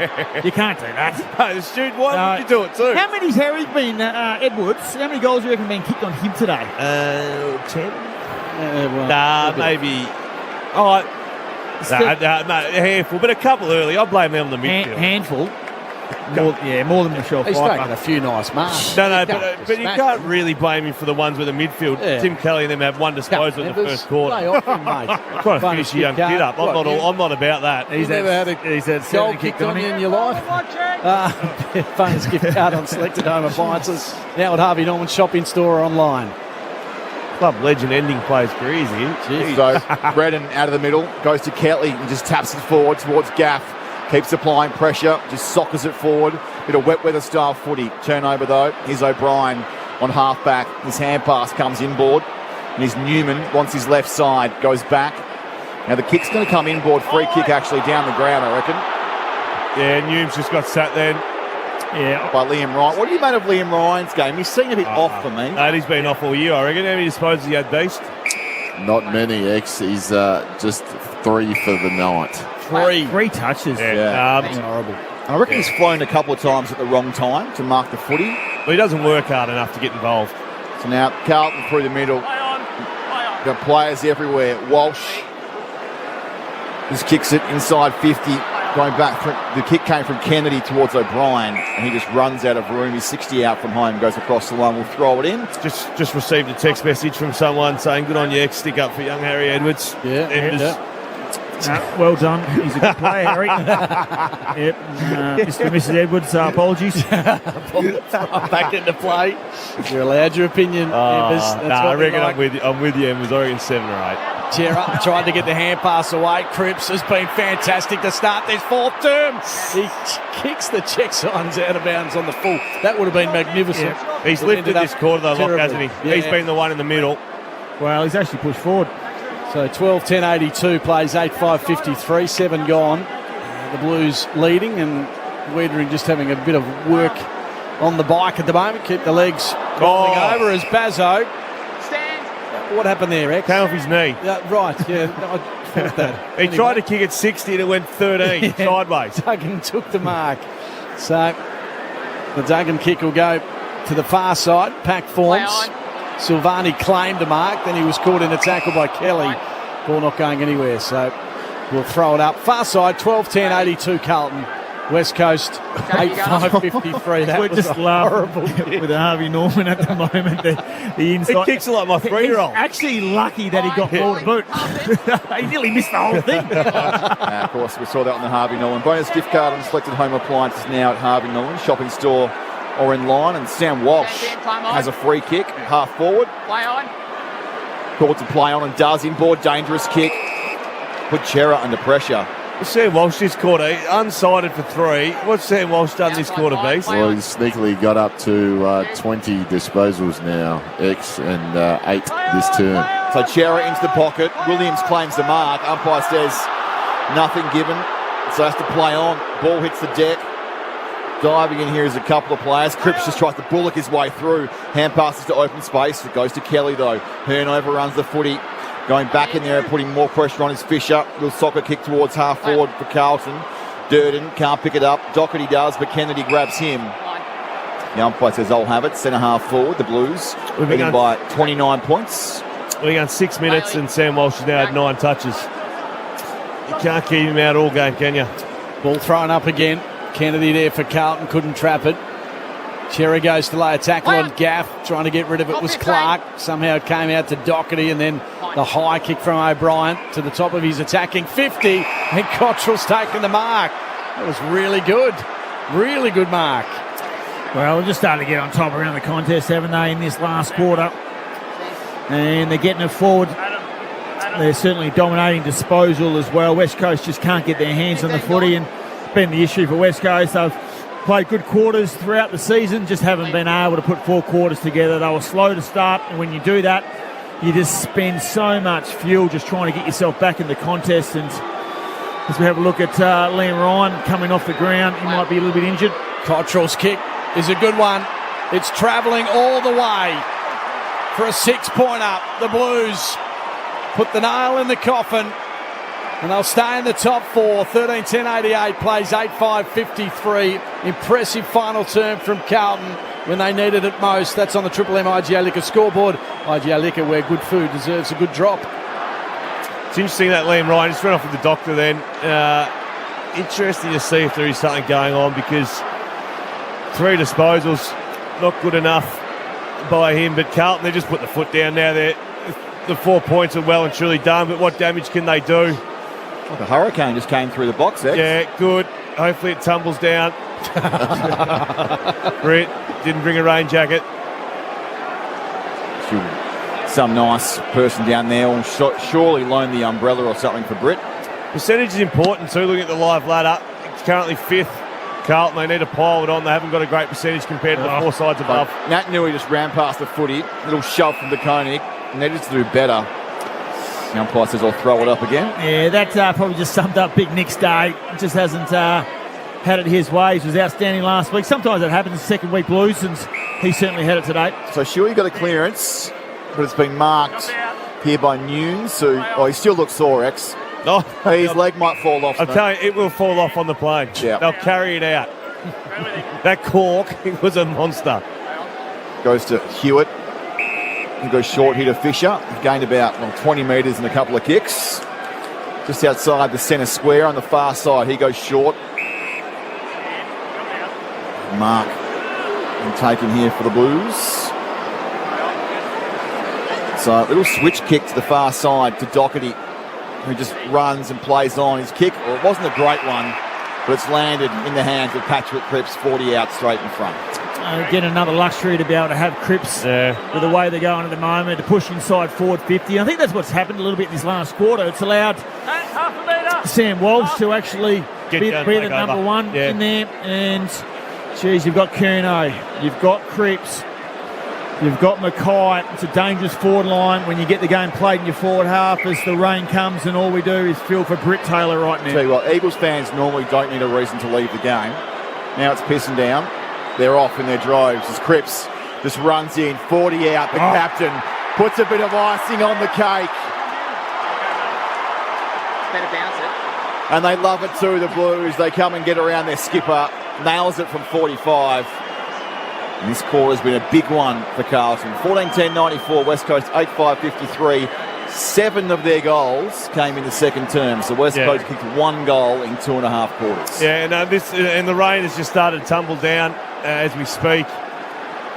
Has 10 goals written all over it at the moment. They've come out firing in this quarter, already kicking 4.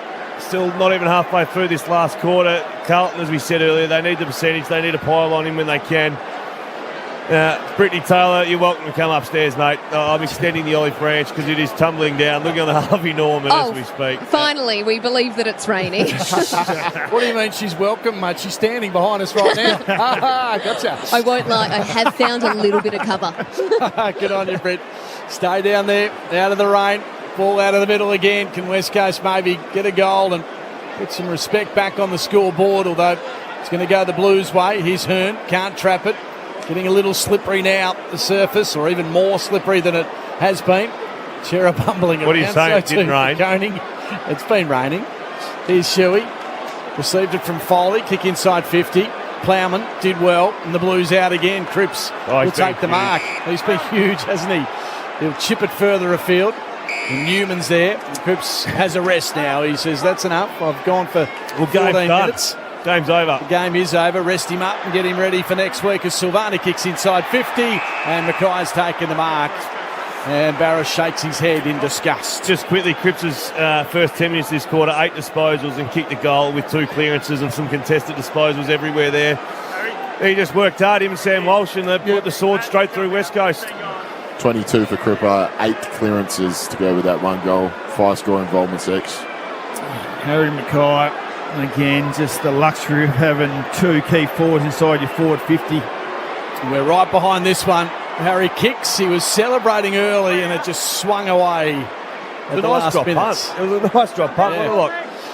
The wind just took it right at the end. So minor score, 14-11-95. Plays 8-5-53. That's on the Triple M RGA Liquor scoreboard. So Duggan kicks it long out of defence. Over the back of the pack is Sard on his right foot. Kicks and tumbles it. Goes across the line. 40 out from goal. We'll throw it in. 35 goals on the year for Mackay this season, coming off 58 in a Coleman medal last season for the Blues, and it looks like his running mate, Curnow, is in top billing, first man of his 50 goals this season and in the lead on the Red Z Lending stats. A few concerns on the boundary line for Carlton. We'll have to go down to Britt Taylor shortly. Red Z Lending loans for the self-employed. So out of the ruck contest, ends up with Hewitt, kicks it deep into attack. No mark taken. The ball falls at the front. Little kick comes from Gaff, squeezes one out towards the boundary, towards Hoff. He's up against O'Brien. O'Brien closes late, and the ball goes across the line. We'll throw it in. Downstairs, Bob Jane T-Marts to Britt. Well, I can see Will Hayes, the sub, taking off the jumper, the vest, so I think he might be coming into the game. Will Hayes, what a great story. He's been son of champion horse trainer David Hayes. Yep. Spent some time at the Doggies, then had a fantastic season in the VFL, moving over to the Carlton Reserves. What a great story. Yeah, you can probably see this is a soft 7 at the moment, Hayes, for the last 5 minutes to come out. So really enjoy the experience. That's good from you. This is Darling who has it. Approaching left half forward. The tap over the head from Clark was good. Now to Gaff, and he'll kick it inside, attacking 50. A little firm for Kennedy. He's running back. He's up against Newman, who nearly carried it over the line. Just teased him a touch. Now Cottrell. Pressure comes from Kennedy again. He slips away and then sends it to the far side. Boundary line. Man in front was Gaff, was it? I think it was. Free kick will go Gaffy's way. He's still 50 metres out. 16 and a half gone. He chips it towards Clark. It was fisted away from him. Well done by Durden. And we'll throw it back into play. 45 around from West Coast goal. So Carlton are in 5th. They're 9% behind Brisbane on the same amount of points. So need some late goals, X-Man. They're only about 9% clear of Collingwood as well on the same amount of points. Who's getting subbed out? Do we know yet? Hayes has got the jumper off. He's looking at $1 million. I reckon it's Nunes. He looks quite sore at the moment. He's on the bench and he came back with a fly to the footy early in the game, got crunched. He's been brave to finish up with 14 disposals, so we'll wait and see there. But Nunes has been subbed out. Good from New Embers. As Greg Clark kicked one off the outside of his left boot, went out of bounds on the full, and now Carlton have it in defence. Goes short. Here's Doherty deep in attack. Red Zeds for Sammy Doherty, Beastie. Oh, we'll get back to you on that one, Tommy. Right. I've lost him on the list. 25, sorry. He was right up top. He was hiding from 7 inside 50s, 3 clearances, 610 metres gained. It's some sort of season. Has to be a lock for all Australian X. I know you're all over those kind of things. Yeah, absolutely. And what a story too. You know, the personal health battles he had as he comes for a rest now. And you see that photo of him, was it around Christmas time? You wouldn't have thought he was going to play much footy this year. Not only has he played footy, he's been a fantastic leader at Carlton and the best third sort of running rebound defender in the competition by far. So they switch the ball now to the far side through Wiegering to O'Brien.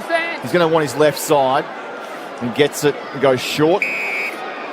Outside 5. Mark taken out there by Kennedy. He's racking them up too on the Red Zeds.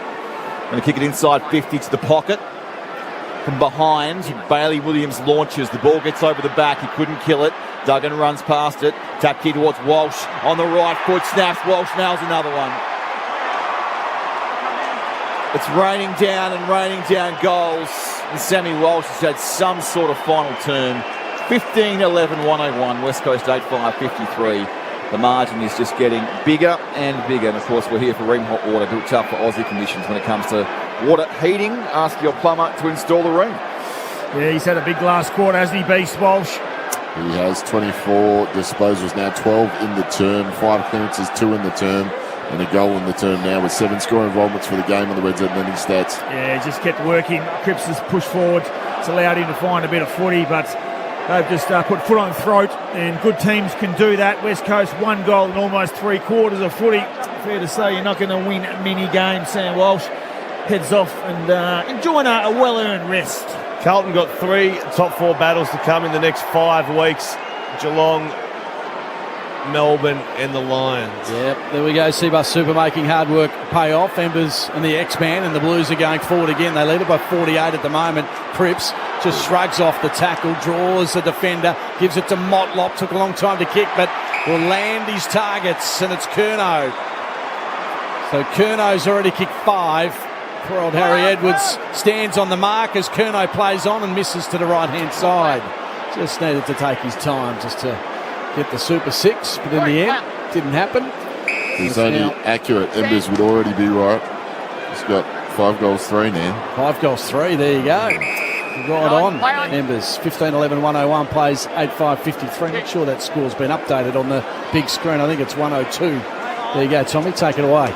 So Nick Nat just tapped it, came off the face of Jake Waterman, goes across the line. We just saw on the Harvey Norman, Jake Nunes with the ice on his right upper leg. So let's hope it's just a corky and he hasn't done something. That's just a corky, but my Lord Corky's going to hurt.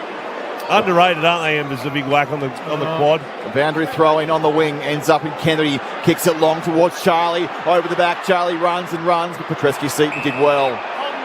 And he's tackled without the footy. We'll get a free kick. The ball will come back to Petrescu-Seaton, left back pocket. Well, it's been 101. Harry Edwards has done some good things on Charlie Curnow. So that's certainly a strength of him in the contest. He needs to work on his agility. He needs to be able to work on the players that are versatile, not to give them that leg rope. So that's something that he'll continue to work on. He's a young kid, but has really found it difficult tonight on Curnow and Mackay when they've led. I reckon too, you watch Jeremy McGovern train or Wiedering today, he's been sitting 50, 60 metres off his opponent. They're the All-Australian players. They can do it. They're paid $800 to $1 million a year to do it. Harry Edwards just needs to go about beating his opponent one-on-one, stand near his opponent, don't try and read it, don't try and be flashy, don't try and take those intercept marks that we see that the really star defenders do, like a James Sicily at Hawthorn as well. Just beat your opponent one-on-one, stand shoulder to shoulder, and if you do get a mark off opposition boot because you outpositioned him, great. Yeah. The ball's come all the way to the far side wing. Nat Nui and Silvani. Taken by Silvani, kicks it just inside 50, going back, the ex-skipper, Shannon Hearn. He's been their best player, I reckon, this evening. It's been good. But look at his last quarter. Sam Walsh, 12 touches, 1 goal. Paddy Cripps, 10 touches, 1 goal. When you ask your leaders to stand up when the game's on the line, top 4 up for grabs, your 2 best players have been absolutely brilliant. And I wouldn't say they've been huge in the first 3 quarters, either of those guys, have they? No, not at all. Not at all. I mean, Cripps has been solid, but certainly hasn't dominated. And Walsh's first 3 quarters, by his own lofty standards, were in fact he's had more touches in the last quarter than what he has for the first 3. Bibbo Super making hard work paying off, looking after Embers and Zabe as we boundary throw him. We'll reset with another ball up on the far side wing, and it's 102 to 53, 23 gone, 4th term. So both Walsh and Cripps 24 disposals each. Walsh averaging 33, Cripps 28 on the season on the Reds Atlantic stats. Reds Atlantic lines for the self-employed. The ball now heading towards the top of the 50. Curnow 2 or 3 back, nearly held onto it. Does gather it after the ball landed on the turf. Hayes' kick was sort of smothered. Ends up okay. Fisher, was he taken high? Yes, he was. The tackle just a little round the neck from Jones, and Fisher will go back from 40 metres out. Yeah, West Coast done this at the 50. Yeah, no, he squeezed the life out of his neck. Yeah, just didn't do it there to Jones. And Fisher will go to the goal square and kick another one for the Blues as Jones comes off the grounds. Right in front, Fisher scores. The margin getting pretty ugly now for the West Coast Eagles, and real handy percentage-wise for Carlton. 16-12, 108 they lead the Eagles, 8-5-53. It's now 55 points on the Triple M IGA Liquor scoreboard. IGA Liquor, where good food deserves a great drop. Jones comes to the bench, sitting right in front of Adam Simpson. Simo comes around to sit next to him. I think they think Jones has got a big future. I love how he takes it on. He bounces off half-back. And Adam Simpson's just pulled up a stump next to him, and he's just talking him through. So, mate, we respect what you do. You have a decent crack. Don't let that stuff ruin your day. I like that. Yeah, that's coaching. I mean, Simo, he's looking at his team 55 points down. It's been a disaster apart from the second term, and he hasn't launched into him. He's sat next to him and said, right. Well, there's some that you can tick the box, and I reckon Jones has been one of the finds this year. So we're out of the middle again. The Blues going forward. This has been a terrific final term. Hand pass to Kennedy. He slips over and then got pushed in the back, I would say. So Kennedy for Carlton will take the free kick. Hoff gets up. And Kennedy says, let's just slow it down. This is where they all stat up, Lock. Yep. What is there? 4 minutes to go. Yeah, sideways. Kick sideways to Doherty. Got a man further afield in Newman. Newman ran 80 metres to get that. He thought, nah, my go. Yep. Have a look at him. Another little short one. As Kennedy now kicks it along the line. The guys out there couldn't take it. Cripps had a big final term. Here's Hearn, had a really good game. Now back to Kennedy for Carlton again. He kicks towards the goal square, flying high. Bazzo and Big Hazza. Mackay comes through and kicks another goal. My goodness me. 5 for him, 5 for Charlie. And that's a big afternoon for the big forwards. 17-12, 114. That's Carlton's score. And the Eagles 8-5, 53, 26 minutes now gone in the final term, and this is real ugly for West Coast. Yeah, it's been disappointing from West Coast. They were absolutely disgraceful in the first quarter. Incredibly, did so well in the second to kick 7 goals, but you can't rely on one quarter footy to win AFL games, and they had their chances in the second half. You even saw the moment in the last quarter when Willie Rioli had the footy in his hands from the first centre bounce. They got it to half forward. There was targets inside forward 50. He missed every single one. Carlton won the footy, went down the other end, scored, and that was basically the turning point. So we're back in the middle again. for the Blues. De Koning on hands and knees. Comes out towards Fisher. He's got time to have a fumble and get the hand pass away. Another one to Newman.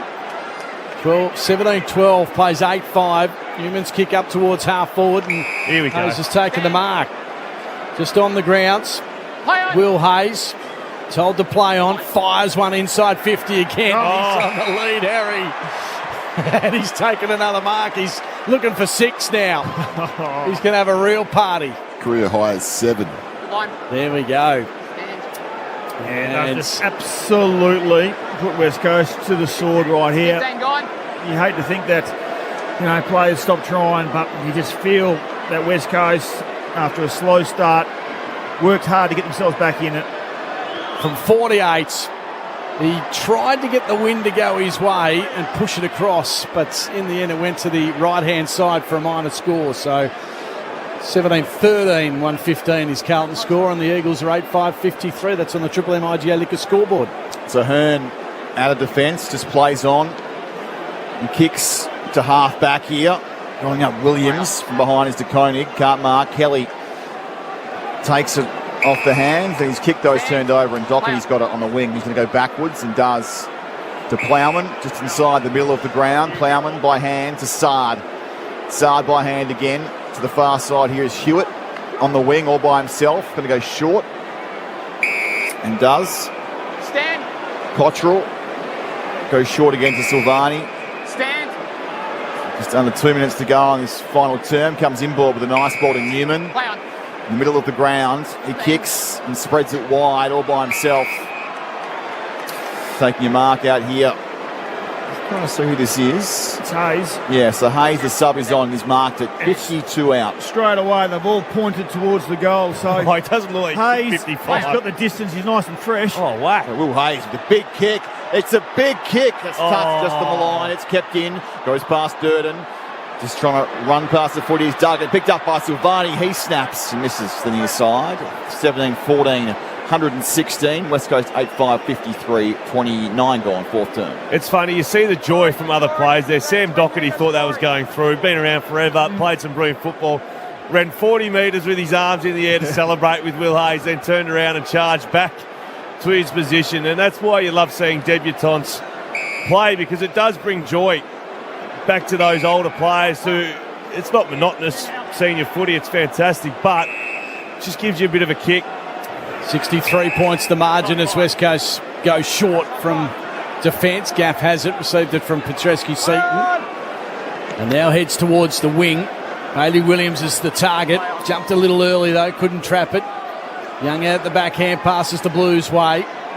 Hayes is getting a few touches now as he enjoys himself out on Optus Stadium. The kick from Hewitt's good to Silvani. Silvani looks inboard and then decides to kick to the top of the 50. It's dangerous. Cottrell's taken a good mark.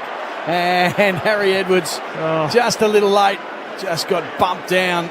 Looking a little sore, but he's okay in the end.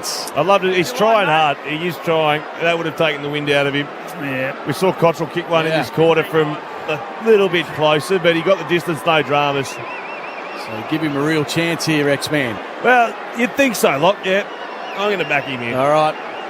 From 55. He'll play on, sneaks a couple more metres on the siren, won't make the distance, doesn't matter. The Blues have a big win at Optus Stadium, 17-14, 116. The West Coast Eagles, 8-5-53. Here we go, Blues fans.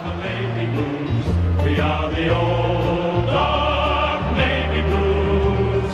We're the team that never lets you down. We're the only team old Carlton knows. With all the champions they like to send up, we'll keep our end up, and they will know that they've been playing against the famous old dark blues. 63 points, the final margin here at Optus. The Blues really impressive, aside from that second quarter where West Coast kicked the 7 goals. They kept West Coast to just 1 for the rest of the game. 0 in the first term, 7 in that second, and then just 1 goal after half-time. That was Carlton at their best, and they're contenders. Well, absolutely they are. They're a side that's so deep through that midfield, and when you've got the the luxury of being able to push Cripps forward. It means that Walsh can stand up. He wasn't huge tonight, Walsh, but his last quarter was absolutely outstanding, as was Cripps. And then they've got two big guys inside their forward line. And to win grand finals, you've got to make sure that the spine is covered. Wiedering back into the side tonight, looked really strong in his position. And, of course, Mackay and Curnow with those 10 goals between them. So many inside 50 entries. And Carlton have to believe that their best is good enough to beat anyone. And we saw that tonight when the game was on the line.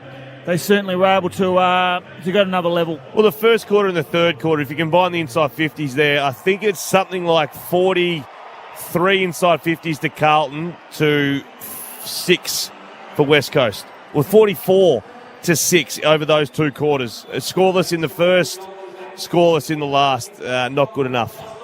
Well, grab hold of the McDonald's Aussie Angus, the 100% Aussie Angus beef and chunky tomato relish. Catch a Mighty Angus at Macca's today. We might head to the Boundary very, very soon to catch up with one of the Blues stars. But in the end, it was a magnificent performance by Carlton. 63 points, the final margin, as we've mentioned a couple of times. Curnow with 5 goals, 3. And Harry also, Mackay, 5 goals, 3. That is the perfect output from a couple of key forwards. Well, it was a 5-3-5-3. 5-3, 16 shots between them. Yeah, no, fantastic. I think Charlie was the pick of the forwards.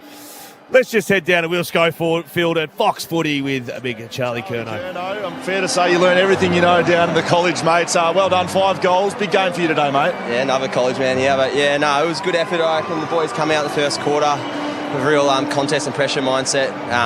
Eagles are a good side and come back in that second quarter and made a bit of a scrap fight. But yeah, pretty happy to see the boys get a win. All the hard work we've been banking in every week. So it was really good. Sorry. Oh, there we go. Harry Mackay, you're forming a good relationship with him, I think, mate. It's a dangerous duo, you two. Wow. Yeah, it was good. Big pennies, 10 between us, and got the smalls involved. Dirt's looking really dangerous, Modsy, and so yeah, it's good forward line, fun to be a part of. Haven't won here in Perth or against West Coast for a little while. It's a good win, and you guys climb up the table a little further now. Yeah, we touched on that during the week, that we haven't been able to get the win over the Eagles, as you know. So it was our mindset from Monday onwards kind of was, bring the heat, bring the pressure and the contest, and if we do that, we know we've got a good chance. Awesome, mate. I'm going to get out of the rain soon. Well done, good win. And get away from the microphone. And Charlie, Triple A little slippery one fell in there. Sean Darcy doing it. Yeah. I'm disgusted by that F-bomb. I was actually watching the TV screen when he did it. I'll tell you what, his reaction. Oh, he wanted to catch the word, didn't he? He wanted to catch it, put it back sometimes in. when you say a word, right, and you think, maybe I didn't say it. Trust me, he said it. He would be a good poker player. This is the Triple M Amy review. Submit your fan clanger story to amy.com.au/fan insurance, I think it is. And you could win. For sure, we won't be speaking to Charlie Curnow post-game. No, let's get him back on, mate. I love that stuff. I love it. Have a look at the Carlton supporters. Gee, they turned up in numbers. They've ringed the whole field. We've seen that a few times this year, haven't we? That the big clubs that come over, their supporters have turned up, and they are everywhere here today. And they've done it. Yeah, big number on West Coast. Yeah, it was a really impressive performance and a step backwards for West Coast after 2 good weeks or solid weeks. They go backwards this week, don't they? They're on their home turf against Carlton. Should have been more competitive than that. Even their game against Geelong a few weeks back before that was actually a really good effort from them. So, unfortunately, 1 goal after half time after such an impressive second. Well, 0 in the first. Goal. Not a score in the first, not a score in the last. Yeah. Naught. 1 goal in 3 quarters for West Coast. So, it's just not good enough, unfortunately, at the moment. And again, not good enough when you look at the list of players that played this afternoon. But this is the thing with West Coast. We keep looking at the list of players, but unfortunately, they're not who they are. They're not the players that they once were. Yes, they're the names. Yes, they are premiership players, but unfortunately, there's no juice left in the tank from a lot of these guys anymore. And when you're coming up against, young, fresh guys, like Chera, like Walsh, like Hewitt, key forwards inside your forward 50. It's just no match for West Coast anymore. No. I said it through the time I felt like it was going to blow open. I reckon they emptied their tank in that quarter, and a couple of the old bulls, Shuey and Gaff and Hearn and Kennedy got going. And this is the thing, we keep relying on these guys to play good footy. And again, you look at West Coast 5 or 6 players today, they were probably Hearn, probably Gaff, probably Shuey. Duggan was very good. So, mate, it's it's unfortunately this new wave of young kids coming through is still not there, which tells me that this rebuild for West Coast. But the new wave, there's not many new waves. Let me read the members and tell me whether you're convinced by the new wave. So Clark came on as a sub. Yeah, we didn't see enough. Foley. No, Petricelli. No, absolutely not. Bazzo. Oh, you think he's going to be a good player? True. Jeez. Harry Edwards. Got well beaten tonight. Bailey Williams. Hasn't shown enough since he's been in the side. Hoff. He's been okay. It wasn't great today. Waterman. Trying hard, but again, inconsistent. Petreski-Seaton. Went to half-back tonight. Jones. Have a big impact. Tried hard this year. Who are you going to see? Who are you turning up to watch and thinking, there's an A-grader? There's no Luke Shuey. Has anyone there got a cap of an All-Australian? All I don't those think so. players that you mentioned are the future of the West Coast Eagles. So that's the concern right now is that West Coast is rebuild. West Coast haven't even hit the bottom yet. No. And there's talk. I've heard a few people go, "Well, Campbell Chesser." Campbell Chesser was a reach at 15 or 16. It's not like he was the number one draft pick and he's had a injured pre-season and we've missed him and there's a superstar waiting to come. He's just a pick 15. So Carlton are going down into the rooms. We'll try and grab their song in just a moment. Brett will be down there and all over it. Simo. I'll ask a question. Well, in fact, let's do the song and then I'll ask the question about Simo. Really impressive by the Blues.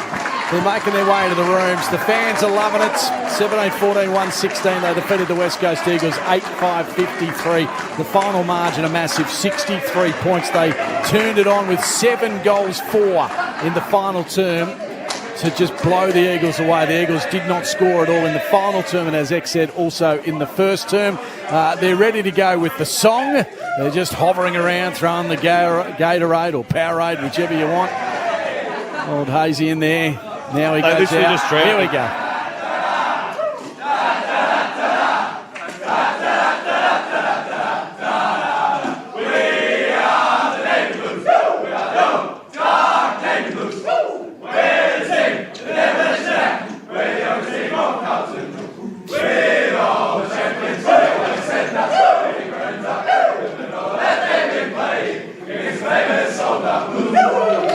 There we go, the Blues got the job done. They're happy with themselves. Tommy, did you say just sitting outside the top 4 after that on percentage? Yeah, so they're 115%. Brisbane 124. Actually, that was earlier. There's a percent is a fair bit off. They do need a walloping. So they're now 116.8. So they're about 7% behind. Yeah, right, so they do need to give someone a clip. Just to put you on notice, Choice Hotels around the grounds. Yeah. Just the results today, because I know you're all over it. Oh, well, no, not you, mate. Oh. Well, the Hawks. He's looking for this. He's looking for. I was going to chop him out. No. Hawks too good for the Crows. They smashed them, and the Bombers upset. Yeah. 3 of the last by 4 10 points. Well, you're up and about, but I Who never did they thought lose? I'd get to say that. Who did they lose to? Brisbane by 10 Eagles points. here on Friday night. Should have been 4 or 4. So can I ask the question about Simo? We don't know really what's going on. There's continuing reports that North had another crack at him mid-season bye. Does he consider moving to North Melbourne?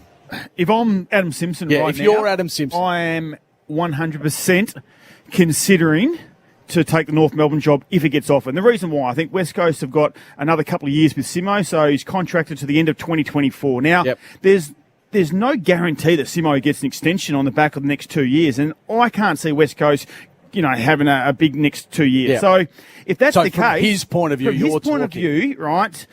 I know I've got stability if North Melbourne come knocking. North Melbourne give him a 7-year contract, starts again, and can build himself up. Now, if he doesn't take that opportunity, then suddenly he's at West Coast, as I said, for another 2 years.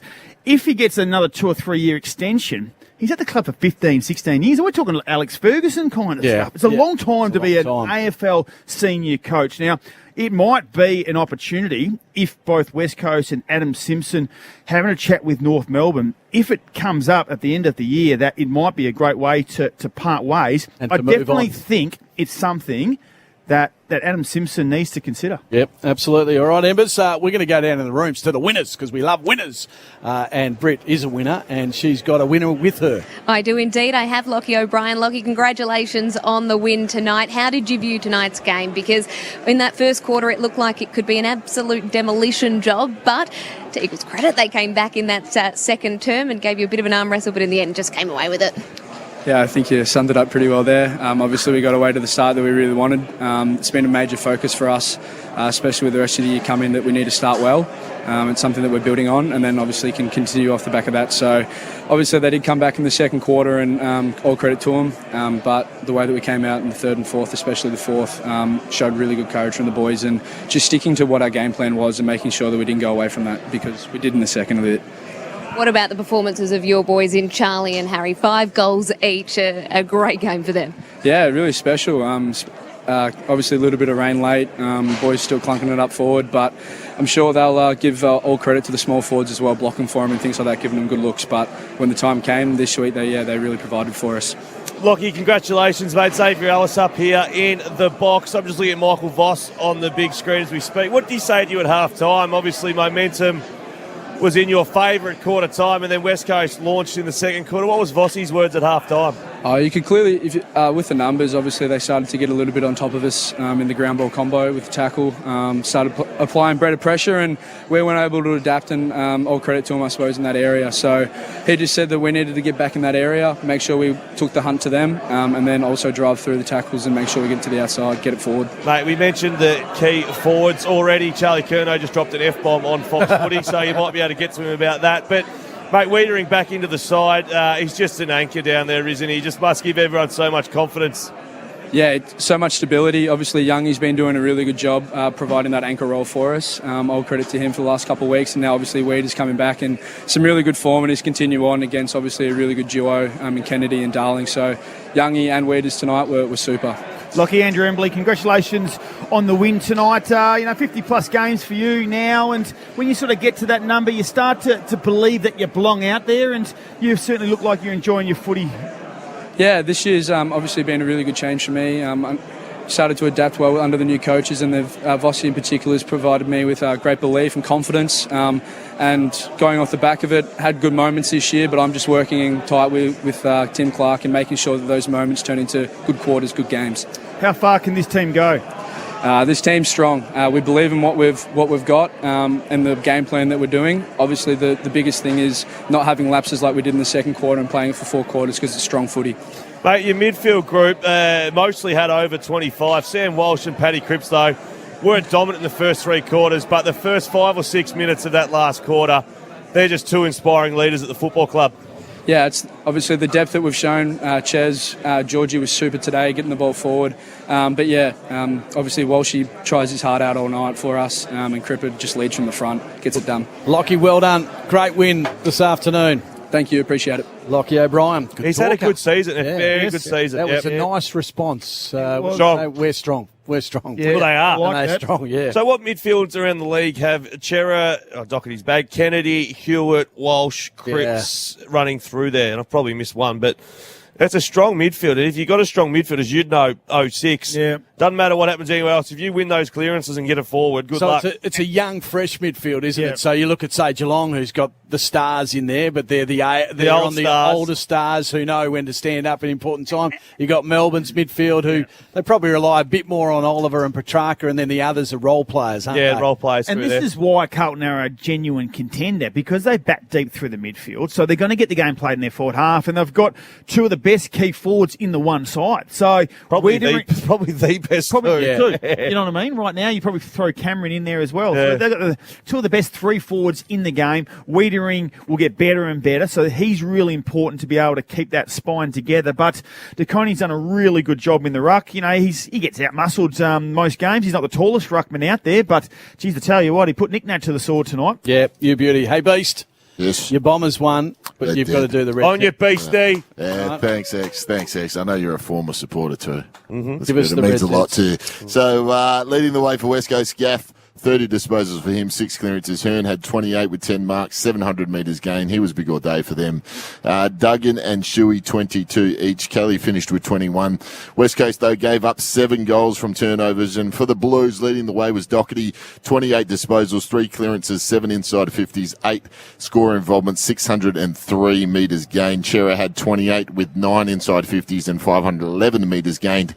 Kennedy, 27 disposals, 5 clearances, 7 tackles for him. Hewitt had 26 with 8 clearances, and Walsh 25, 5 clearances, 8 score involvements, 1 goal for him. Cripper 24, 10 clearances, 8 score involvements, 1 goal for him as well. And both of them having massive last terms, as we spoke about. And the Twin Towers, Curnow, 5 goals, and Mackay, 5 goals as well. Curnow, first man to 50 goals this year and leads the Coleman medal now, 4 clear of Jeremy Cameron. And the Blues were a plus 70 in disposal, plus 23 marking the ball, plus 21 in contested possession, plus 14 in clearances, plus 9 in centre bounce clearances, and a plus 36 in inside 50s. And that's the Triple M Red Z lending stats for the night. Nice work, Beast. The Triple MVP award for homeloans.com.au. Homeloans.com.au, the best and fairest when it comes to home loans. Who's in charge? We'll do it together. Yeah, I'm going to give Sam Doherty 1 vote. Okay, I'm going to jump in with 2 votes. Sam Doherty, 1 vote, absolutely outstanding, 28 touches, but he was able to get footy inside forward 50 too. I'm just having a look. Yeah, 7 inside forward 50 entries. So he was outstanding today, and I'm going to give him 1 vote, X. Okay, now bounce over to me because you probably assume there's going to be the 2 key forwards, but I'm going to give 2 votes to the person I put a little bit of acid on before the game, and I said I'm going to watch you like an absolute hawk. Adam Chera, 28 disposals, 9 inside 50s, 20 uncontested, 7 marks, found some space, got it inside 50, uses it beautifully. Adam Chera, the 2 votes for me. Okay, well, that means that either Harry Mackay or Charlie Curnow get the 3. Harry kicked 3 in the last. Charlie Curnow was outstanding for 4 quarters tonight. He set the tone early in the game, got his hands on the footy, and finished up with a 5 goals. So I would have thought that Charlie Curnow will be getting 3 Brownlow votes come. Are you happy with Chera being 2 there? What were you done? I reckon Harry Mackay with 5 goals, I think, is right up there. He kicked 3 late, couple off the ground, 10 goal margin. Well, let's wait and see what the coaches say. Yeah, no, that's what we do. That's choice. I stand by Chera. Chera was very good today. I wanted to give the 1 vote because I was going to say Chera. Well, the only knock on Chera statistic-wise was disposal efficiency, 63%. Yeah, and it's got tagged. Had someone up his arse all day. All right, that was the Triple MVP award for homeloans.com.au. Homeloans.com.au, the best and fairest when it comes to home loans. Give us a bit of a round the grounds for hotels, Tommy. Bombers, 10 points over the Lions earlier today, and then Hawthorn by 32 over the Crows, and Mitch Lewis kicked 5. Kicked 5 in about 40 minutes. Well done, Tommy. Well done, Locke. And congratulations to you, Tommy. Had some great news today. Hang on. No. I think we'll leave that alone, Embers. Oh, you guys are thinking about something else. Oh, no, there's other news. No, let's just move on. No, bad news. You've got a pay rise. No. I've got a pay rise. I'll tell you off air. There's another chapter to the story. He's well done to Leachy. Well done to Leachy. Yes, well done, Leachy. Back to winner. We can't. Been getting around the horses a bit lately, Leachy. Well done, Leachy. Final score here was Carlton. Really good. 17-14, 116. They defeated the Eagles 8-5, 53. 63 points. The margin for McDonald's and Ream Hot Water. Triple M rocks footy. That quarter for IGA Liquor, where good